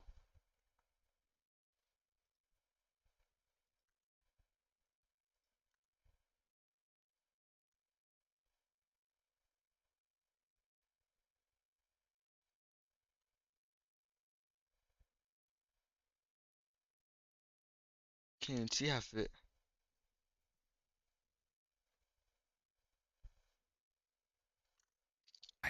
Now look at this. We have 16 times the detail because we had level 1, which would be 4x, a 4x multiply, and then 4x of 4x, 16. So we have 16 times the vertices to play with.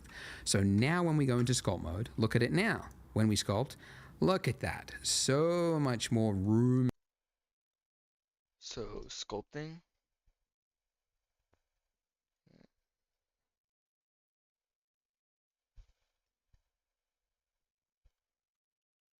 It's just lifting it off of the thing.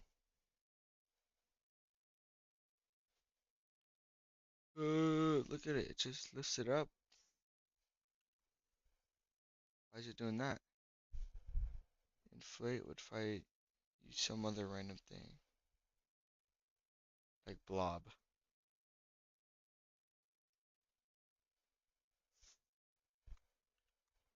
Did the exact same thing. Okay.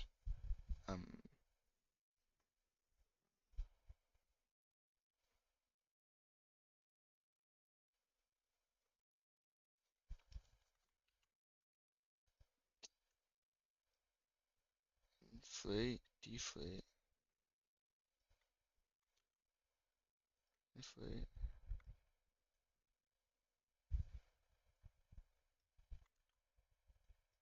Like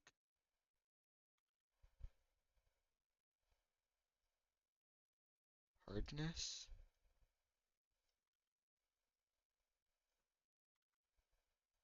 Auto smooth.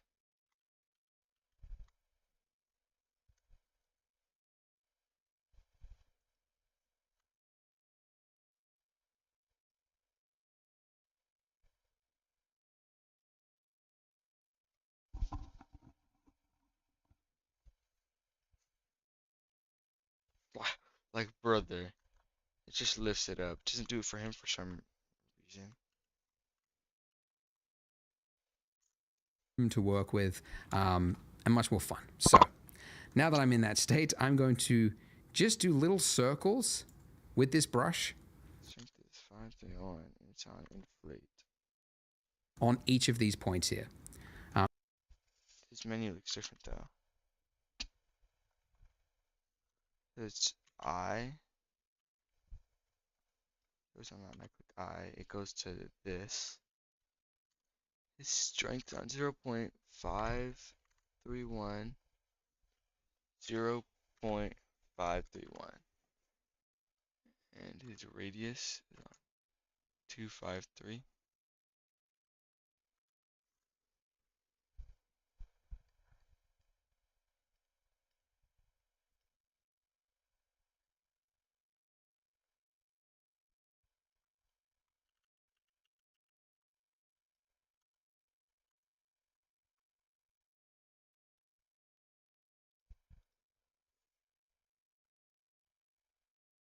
And the reason I'm doing like little circles like this is that by default, the stroke state is, what is it, space. You can switch it to airbrush if you want, and then you can just click and hold it there. But I find that to actually be like harder to control. So I just keep it in space mode. And Mine and wait, how did he get to that? there, space like this is that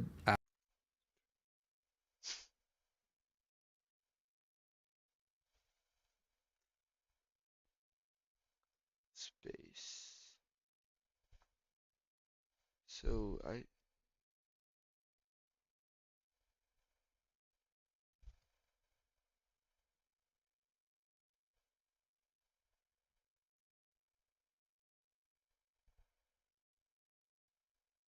Just lifts it up.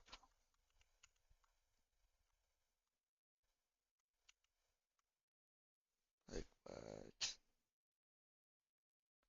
What if I deflate it? That just. Let's see. Do you have any? By default, the stroke state is what is it? Space. You can switch it to airbrush if you want, and then you can just click and hold it there. But I find that to actually be like harder to control, so I just keep it in space mode.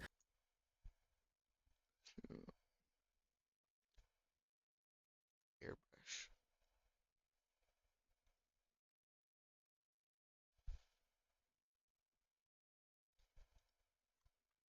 That didn't even inflate it at all, actually, just curved it.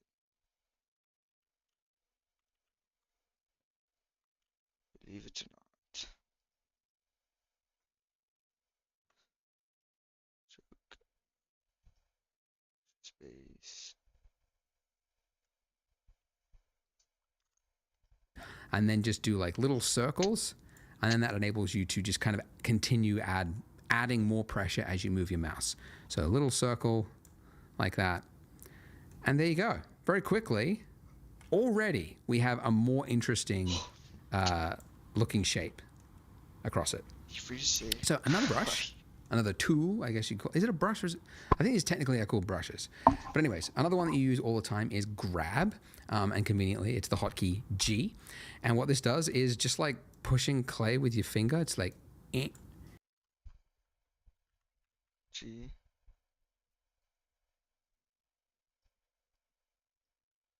I need a radius. I think it's just F, right? Yeah.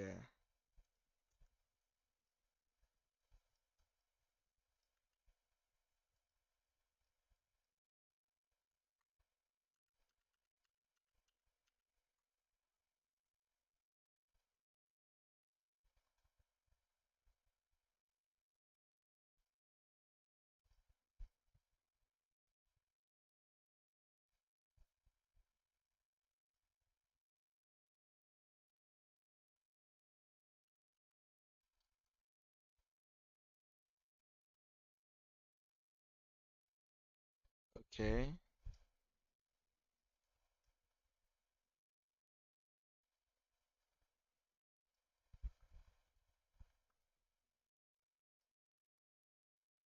Now this is what I want. Look at this. It's actually kind of working.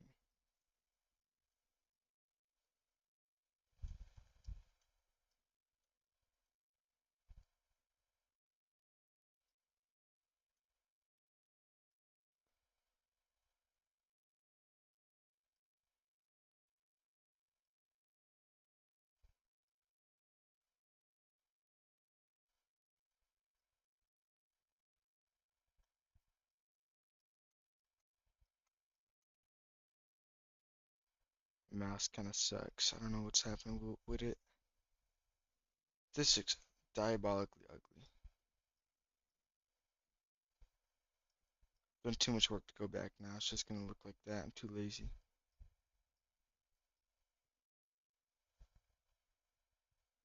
Oh, that's like actually bad though. I'll fix it. Don't worry.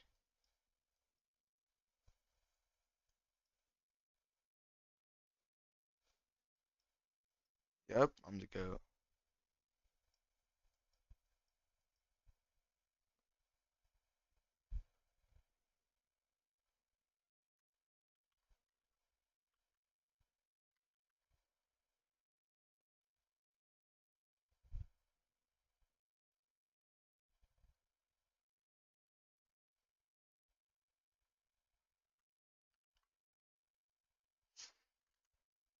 Eh, eh, eh, eh. It's really cool. And the reason I'm doing this is I'm actually just exaggerating the design, because that is what makes appealing design. It's exaggerating the addition and subtraction that you see in a shape, even though in the real world you might not see this like tapered thing like that, because it's got this bulbous end. You want to draw more attention to that kind of globule at the end there, and to do that, yeah, if you just make this a little bit tapered using this tool, it can do that. And we get to learn about a new tool in Blender, which is the whole point of this tutorial. So, yeah. All right, pull this around,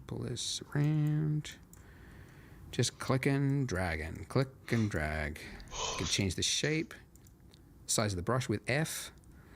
And you've got more time than me, so maybe make this better than what I'm doing. Look.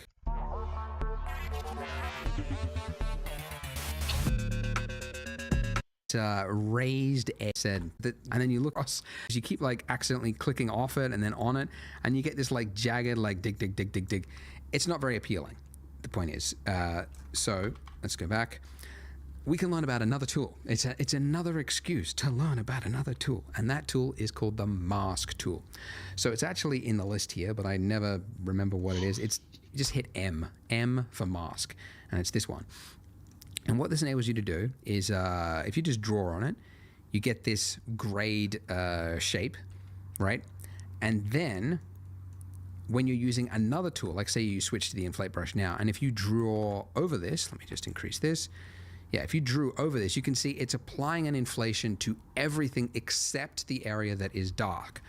And that's how you can create like, you know, a skin lesion on a zombie or something like that.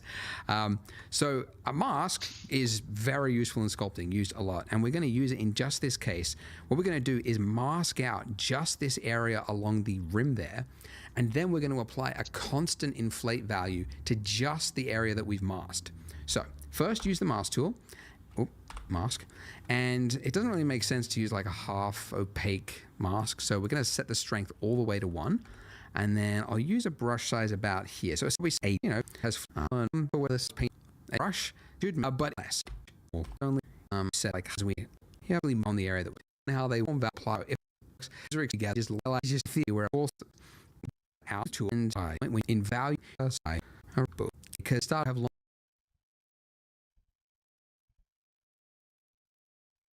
Let's go with a nice orange. It's footage.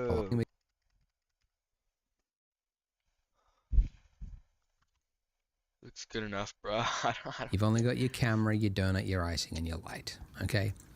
Okay. So materials. Let's do some materials.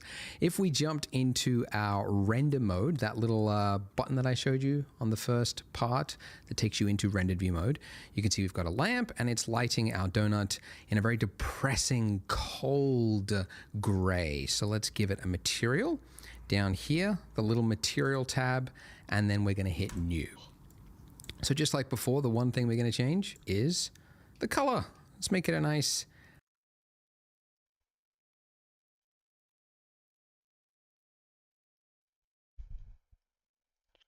Why'd the color not change? What up with that?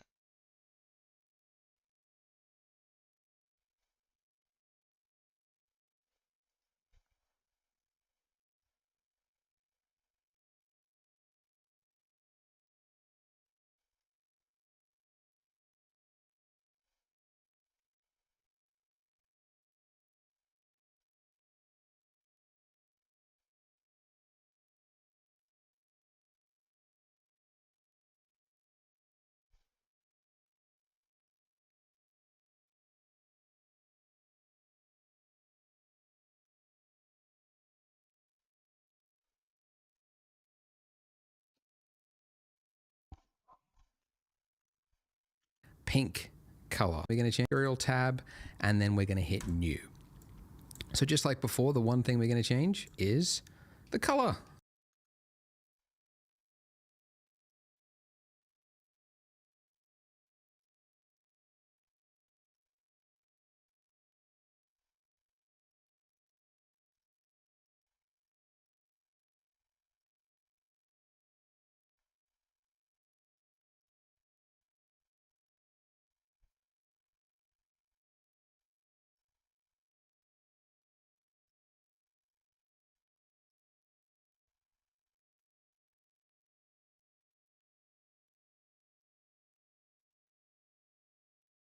Alright, get rid of this.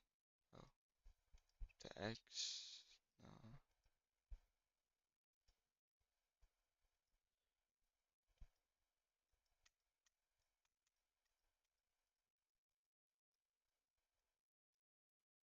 No. New. Right. New. Clicks new. Icing material. It's icing torch material. It's icing.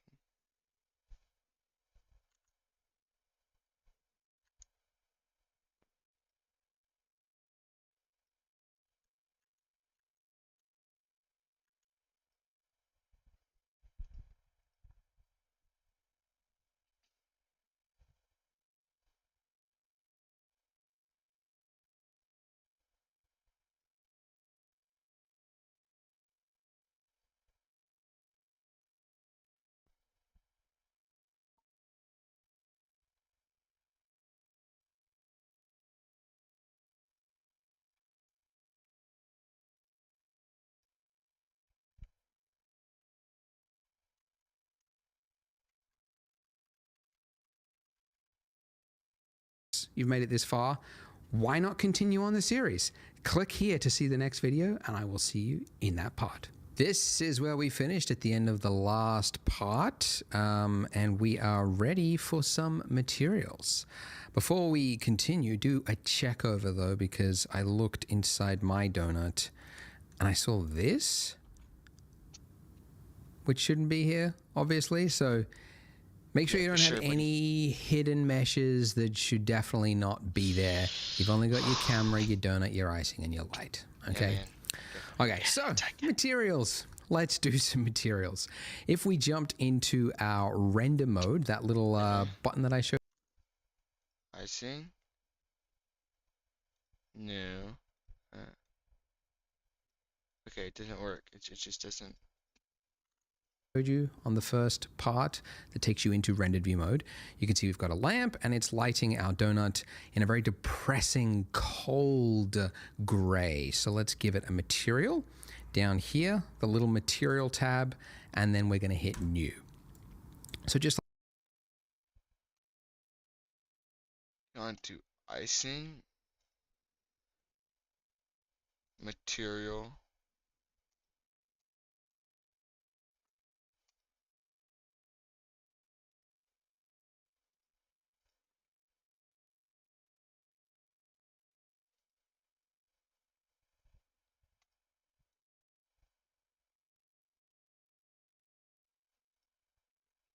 So click new. Base color. Alright, so whatever, it doesn't work. Why?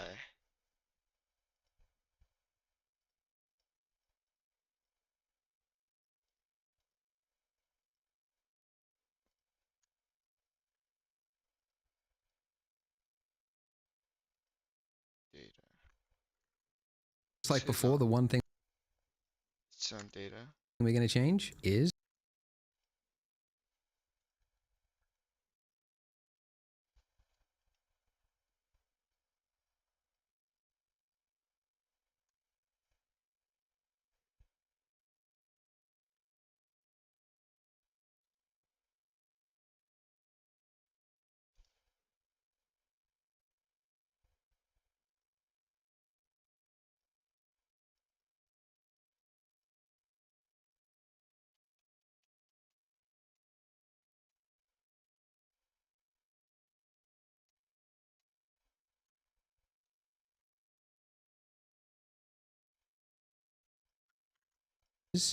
the color. Let's make it a nice pink. The one thing material tab, and then we're going to hit new. Material. New. So just like before, the one thing we're going to change is Base color. What am I missing? What am I doing wrong? button that I showed you on the first part that takes you into rendered view mode. Oh my gosh. Surely not. Oh, I hate this.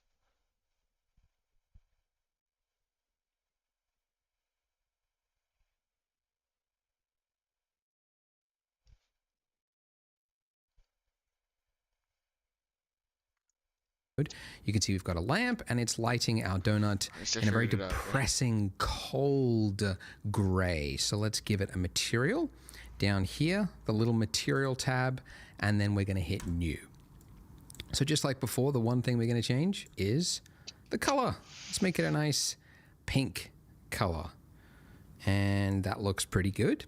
The other value that you typically want to change for a lot of objects is the roughness value. So you can see the further I go all the way to the left-hand side, the more it becomes a mirror. So all the way at 0 is basically a mirror. And then all the way to the right is your like most porous object, like a brick or something like that. Basically something that looks like it doesn't have a reflection, although everything does.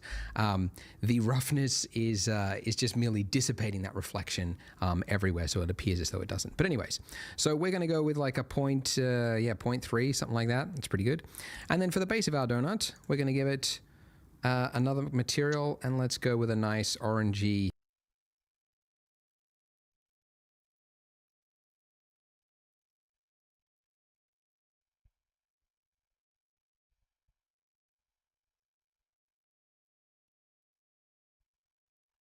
Okay, I was actually perfect. I got that color Yellow, down. which we will change later on, so it won't matter anyway. Okay, maybe not but that's good. Great. Look at us. We've got a donut. By the way, we'll add some subsurface SSS later on to make this look a little bit more milky, but for now, this is good. Now, we want to put our donut onto a marble countertop. So first of all, we need that countertop as a separate object. So Shift A, and the one we're looking for is again under mesh, and we're going to go with a plane. So a plane is just a square that's literally made up of 4 vertices. It's the simplest object, but the most versatile that you use it all over the place. And I'm going to make this look a little bit bigger. So let's just scale that out with S and then click. Okay, so we want to make our donut rest onto the countertop. So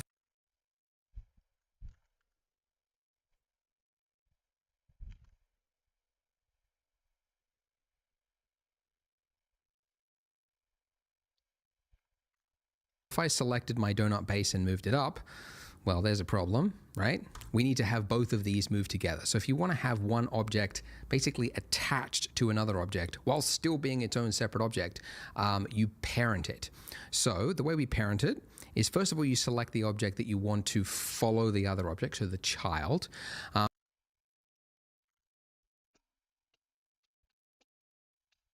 Dang, you're looking pretty clean. Pretty clean and gleam. And then you select the parent. So holding down Shift, I'm going to now click on the donut base, and then to parent, it's Control P. Okay. Or again, if at any time you don't know what it is, just hit F3 for search, and then we can just type in parent. Now, by the way, with parent, you get a number of options here. The one you actually want is keep transform. If you just do object, it means if you've ever moved the object like off its base or whatever like that, it'll then like clear its position. So it's actually not the one you want most of the time. So it's keep transform. Now that I've done that, if you've done it in the correct one you want most of the time, so it's keep transform. Now that I've done it, if you've done it in the correct order, you should be able to select the base and then move it, and the icing should go with it. If it doesn't, it means it's probably parented the other way. So again, make sure the object you want to follow the other one is selected first, and then the parent is selected last. Okay. So now I'm going to move that up along its z-axis. So G, and then just a middle tap and pull it up till it's resting on my counter. Haha, lovely. Now don't worry about this looking like cartoonishly bad in terms of realism. I'm going to show you a button later on, which is just going to make this look phenomenally realistic. That's going to be in some later parts. But for now, this is fine just whilst we work and piece the scene together. So for our countertop here, we need to give it a new material. And then underneath the base color, you can select not just a color by clicking the color, but the little dot next to it, that little yellow thing doesn't look like a button. It is. If you click that, you get this this pop-up. Gotta try this. You did this. Control P. Oh, it was this and that. And then it was Control P object. I did that wrong, clearly. Control be keep transform. Oh,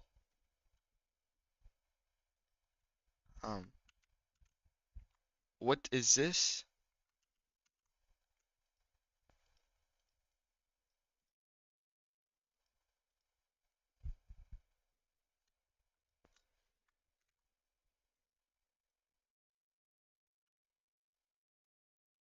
Why is it doing that?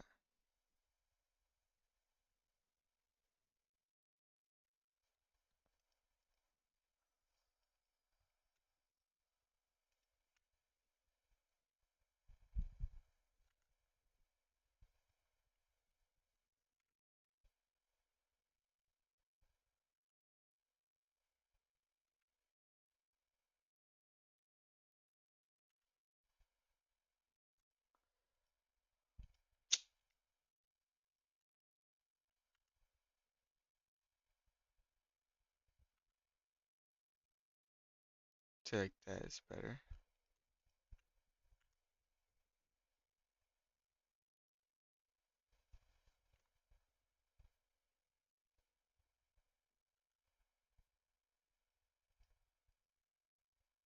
That. Look at that. Look at my little donuts. My nuts.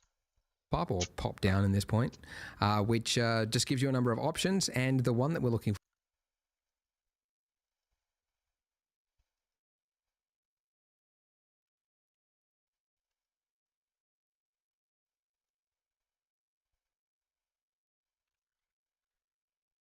Have to delete that and delete that. No, delete that. All right. is image texture. So essentially, it's replacing that input from a flat color Image texture. How did he get there? What did I skip? to pop yellow thing. Doesn't look like a button. It is. If you click that, you get this this pop up or pop down. This new texture. That. In this point, which just gives you a number of options, and the one that we're looking for is Image texture. Image texture.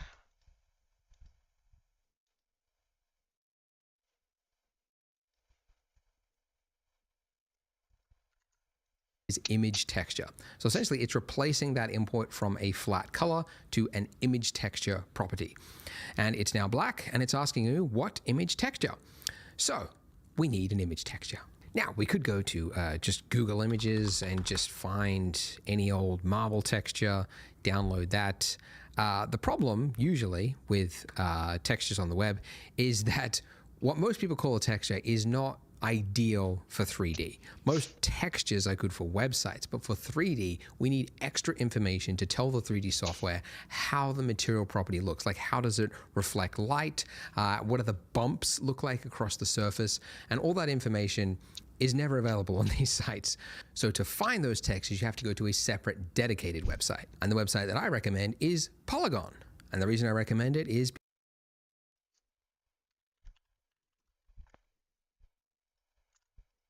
Oops. because it's mine. It's my website. That's It's why mine. I recommend it. No, I started it 8 years ago because I was pretty dissatisfied with the quality of the texture websites that were available at the time. So I used my YouTube money to invest in a team and some high-tech equipment. We went out into the world and we scanned stuff to a very high quality standard. And over the years, we've grown it to include models and HDRIs as well. And obviously, a lot of this stuff is paid, but we also have a free range. And obviously, we're going to be using a free texture for this part. So this is the free texture. This is the one we're going to use. And first of all, although it is free, you need to sign up for an account. So you can just sign up with Of course, gotta do all of that. Google. Let's use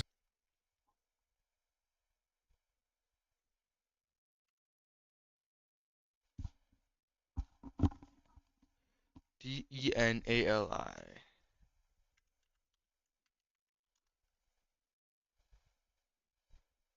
This texture. Is the one? Is this the same one that he has? Yeah. Download. Sign this. Put this.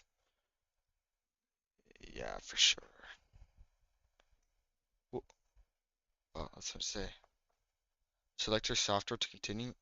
Blender, of course. Download the Blender add-on. Continue. Student, sure. Close. I didn't read any of that. I have no idea what I did something. That's for sure. First of all, although it is free, you do need to sign up for an account.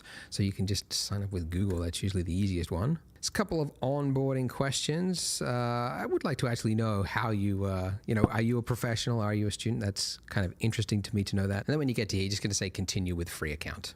But power through that, and if you click the link in the description, again, this is the marble, and we just want to hit download. And you'll see in the bottom right-hand corner, it's downloading. It is a large size, but this is because it's 8K, and we've got maps at like 16-bit depth to get all of that accurate information there.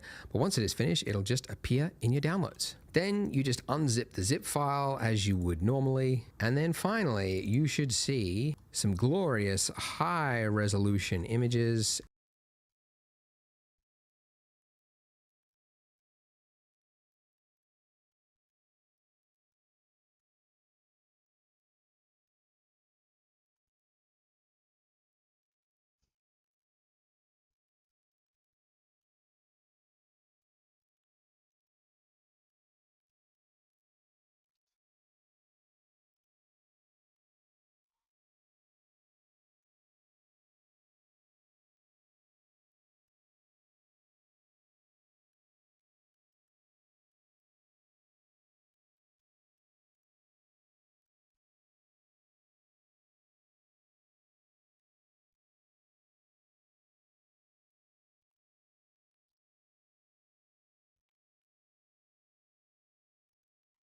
A lot of. And then you just unzip the zip file as you would normally. And then finally, you should see some glorious. Why isn't mine like that?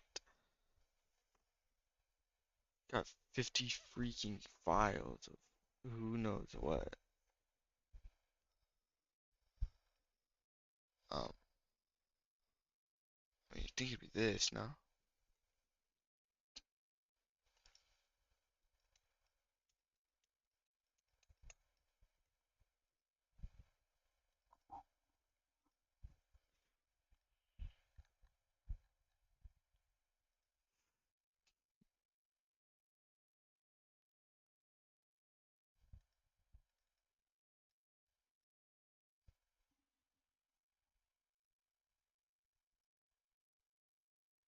Oops.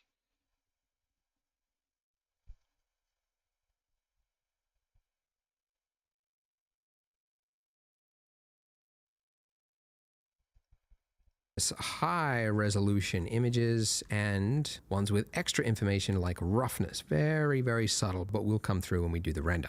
So back into Blender, where we've got that image texture, we're going to click on open. Then navigate to where you unzipped it, and then just click on the one that ends with COL in the name, and then just hit open. And here it is. Okay. And it looks great up close. Only problem is, of course, look at that reflection. So bland, so fake. And as I mentioned before, fake is the enemy, and you need to squash it by just adding variance. So that's where our roughness map is going to come in. And while we could try to add it in here, this section on the right-hand side, it's actually not where you do most of your material work, because this is kind of like a simplified, dumbed-down version. It doesn't really... It gets a little bit complicated when you try and add too many things to it, because there's like too many menus and drop downs and all that kind of stuff. So instead, if you go to your shading tab at the top of the screen there, this will change the layout of the screen to something completely different we haven't seen before. And lots of windows, actually too many. I never actually need this one on the right-hand side. So where you just mouse over where you've got the divider and then just right-click and then say join areas. And then you want to join it to the left to close it. And then I'll do the same here, because I've never needed those on the left-hand side. So I've just got my view at the top here, and then this one here. And the reason, by the way, this looks different than what we had before is because this is the material preview, but you can change it back to what we had before by clicking that. So material preview, by the way, It's the same. It's a rendered mode. The other is you I see and genuinely then don't loads, need you know, this. something right and we got small references of, as I mentioned. Some people just see a dog. He You should, I mean, it should be over there on the left-hand side, but if it doesn't pop up, you can just select it. The time has finally come to decorate our delicious-looking geometry nodes. I don't know. You had a scene, you know, mod of build ice to build like under us and script hands-on in times and Come on, bro. Like, what could you possibly be saying? And then over that line there till it lights up. All right, thank you. Geometry nodes. What crazy donut, bro. This fire or what? F12. It's trash angle.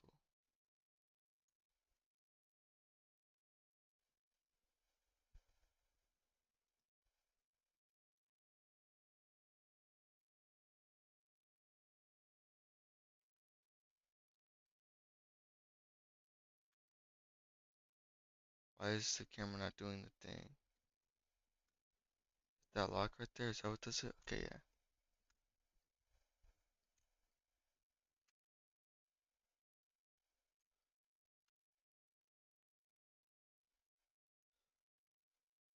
Beautiful. Boom. We save it. Donut. 3D model.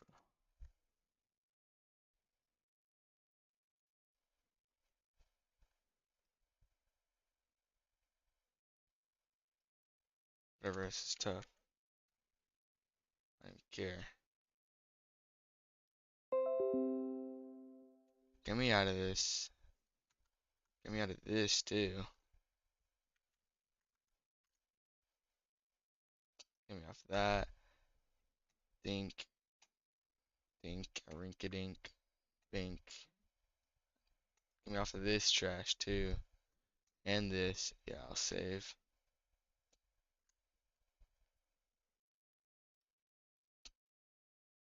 For that straight butt cheeks.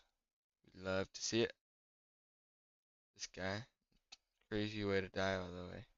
This. He's awake. He's on.